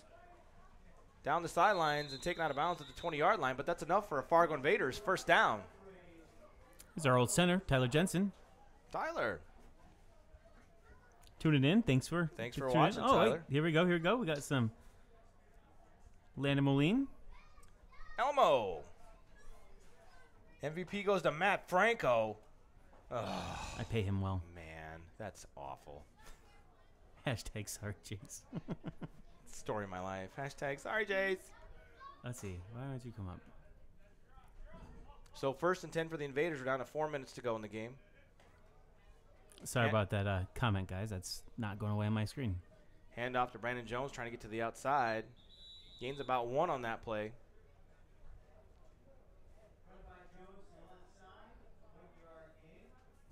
Did your clock stop for some reason on the broadcast? That was weird. We're about 50 seconds farther along than your clock on there. Then again, if that comment thing wasn't going away for you either, I can see there's issues. Under 3.5 minutes to go in the game. Fargo trying to work this clock. Looks like we got a different running back, and I can't tell who we have in there. That's Derek Alexander getting a carry. Hasn't had a chance to carry the ball since last year. Plows forward for a gain of about 1, maybe 2. So that'll bring up 3rd down with 3 minutes to go in the game. So 3rd and 7 for the Invaders here. Oh, my clock is wrong. How did that happen? I don't know. Let's see.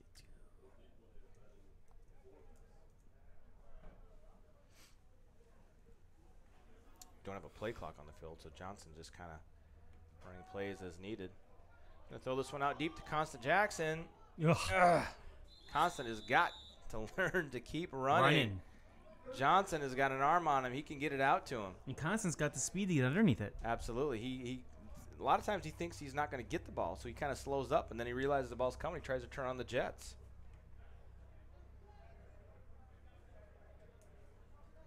I wonder if we'll stop it at the 2-minute warning here. You would think that they should stop it for that 2-minute warning, allow everybody to get set for this punt, and then start it back up again, but they might not. No, it sounds like they did. Clock's still running. I don't think they did. Nope. No 2-minute warning today.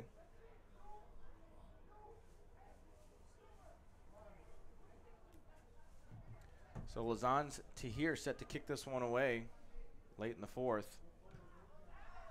End over end kick. Almost got the block there for the Rough Riders. Ball's picked up at the 40-yard line by Beasley. Trying to get to the outside. He's got some room down the sideline if he can get there. Jermaine Armstrong is there. Got to make the tackle. Taken out of bounds. And brought down at the 23-yard line. Jordan Perkins is down once again. Hopefully he's okay.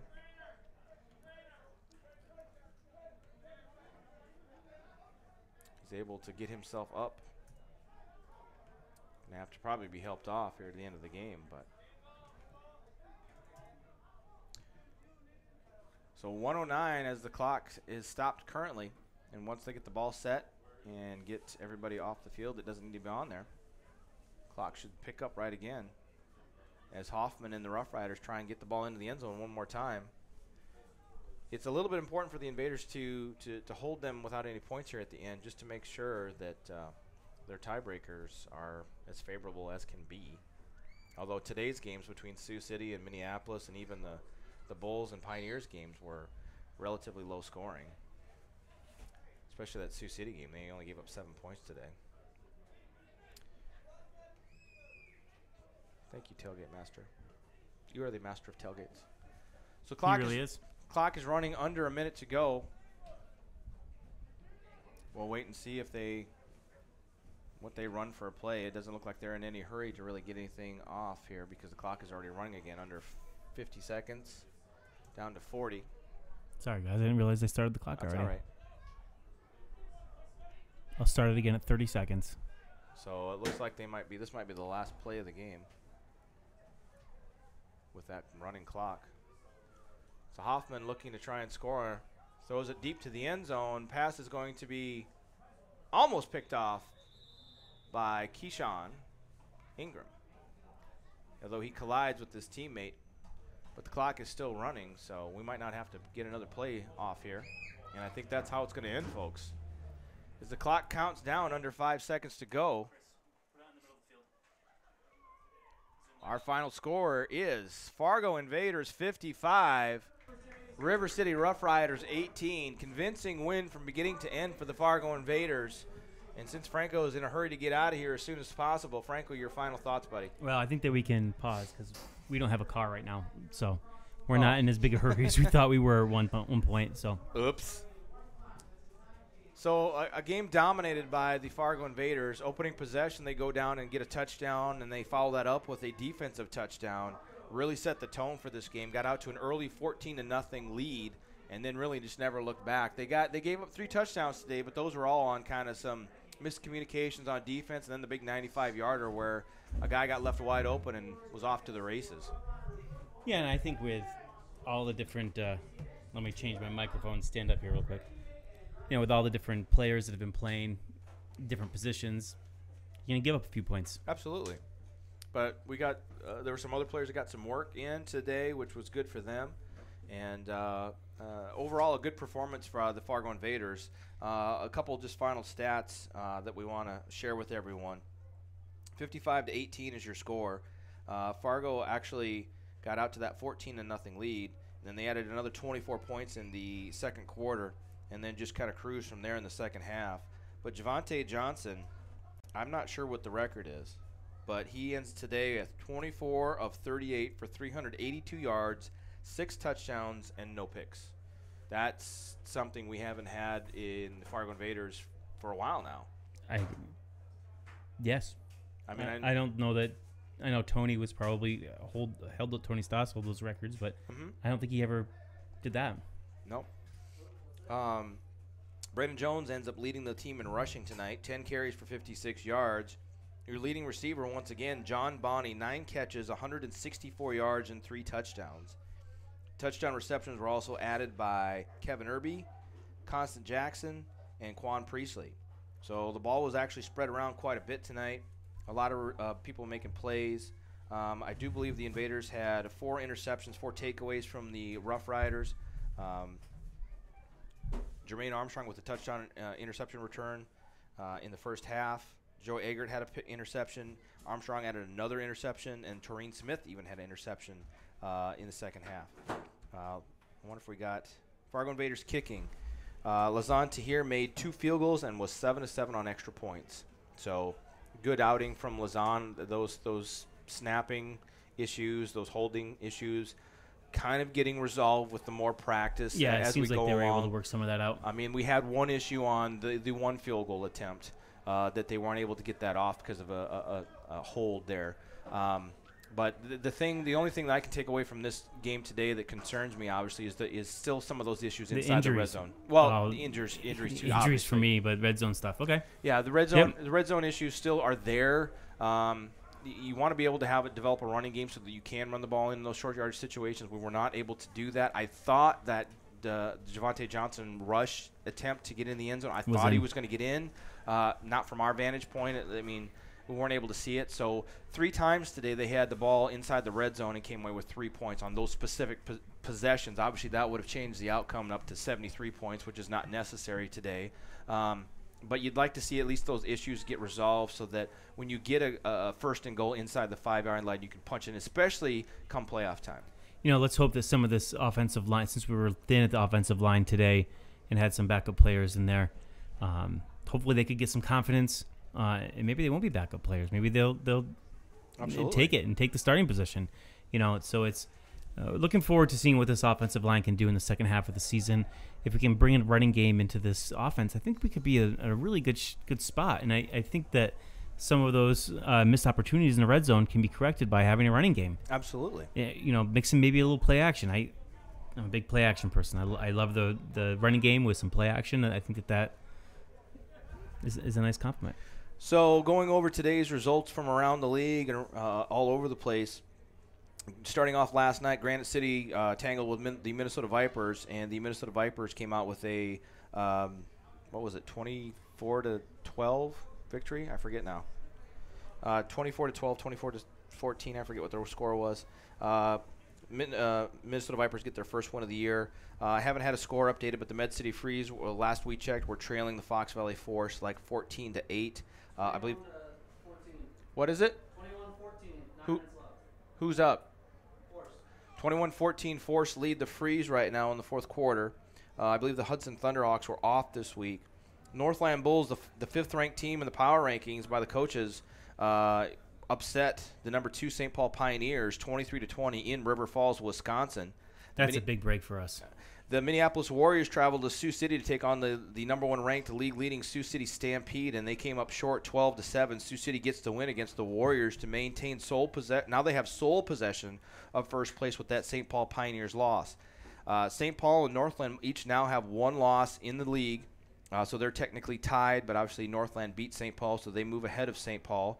Fargo is right there in 4th spot right now. They were the 3rd-ranked team in the power rankings. They get a big win today, 55-18 over the River City Rough Riders, who, coming in today, were the 7th-ranked team in the power rankings. They'll drop down record-wise to 4-3 overall, 2-3 in the league, and it looks like they're going to be behind one of their rivals, the Fox Valley Force, for that 6th and final playoff spot. So Fargo still, excuse me, yeah, I'm all choked up. They're still in position. They're positioning themselves well to get a home playoff game in that first round. They still need a lot of help for some things to break their way to be able to move up to 2nd place after those 2 losses to St. Paul and Sioux City. But, Northland's got a lot to say about some of these playoff scenarios as well if they can keep playing and keep winning, because they do themselves have to play Sioux City and Minneapolis still, so they get a chance to hit all the big boys here in the league as well. Do we not play them this year in the regular season? No, we do not. Okay. Next week, the Fargo Invaders will travel to St. Cloud, Minnesota to take on the Granite City Renegades, and I will be a solo for that broadcast without Mr. Franco. Sorry, guys. And then the week after that, the Fargo Invaders return home to take on the Hudson Thunderhawks in their return to Sid-City Stadium. And then we'll have 4th of July weekend, or 4th of July week, and that weekend, following weekend, we will not have a game across the league, I believe. So the next game after that will be the July 14th game, which will be located in Moorhead, Minnesota, at Moorhead High School. Due to some scheduling conflicts, the Invaders picked up an extra home game, and they will host the Minnesota Storm out of the MPFL that weekend. And they'll finish off the regular season at home July 21st at home against the Minnesota Vipers. So the schedule based on the power rankings gets considerably easier with games against the 8th, the 10th, and the 11th ranked teams, and then an MPFL team thrown in there as well. So the schedule is very favorable for the Fargo Invaders, not only to get some much-needed victories to stay in that playoff hunt for home playoff games, but also to be able to maybe get some guys healthy, get some other guys some experience if things go well like they did today.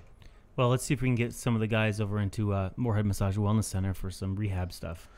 Yeah, I heard that somebody works there or something.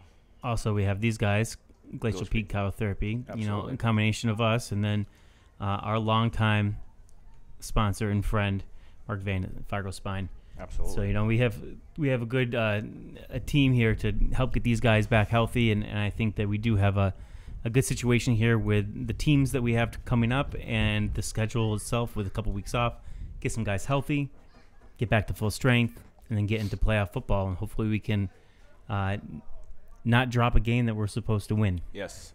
It's got to take focus here from the team to come out with intensity each week and take care of business, but the schedule is set up so that we can make some hay here at the last half of the season as we kick off the second half of the season with a big win tonight here in La Crosse, Wisconsin. Fargo Invaders move to 4-2 overall. Is that correct?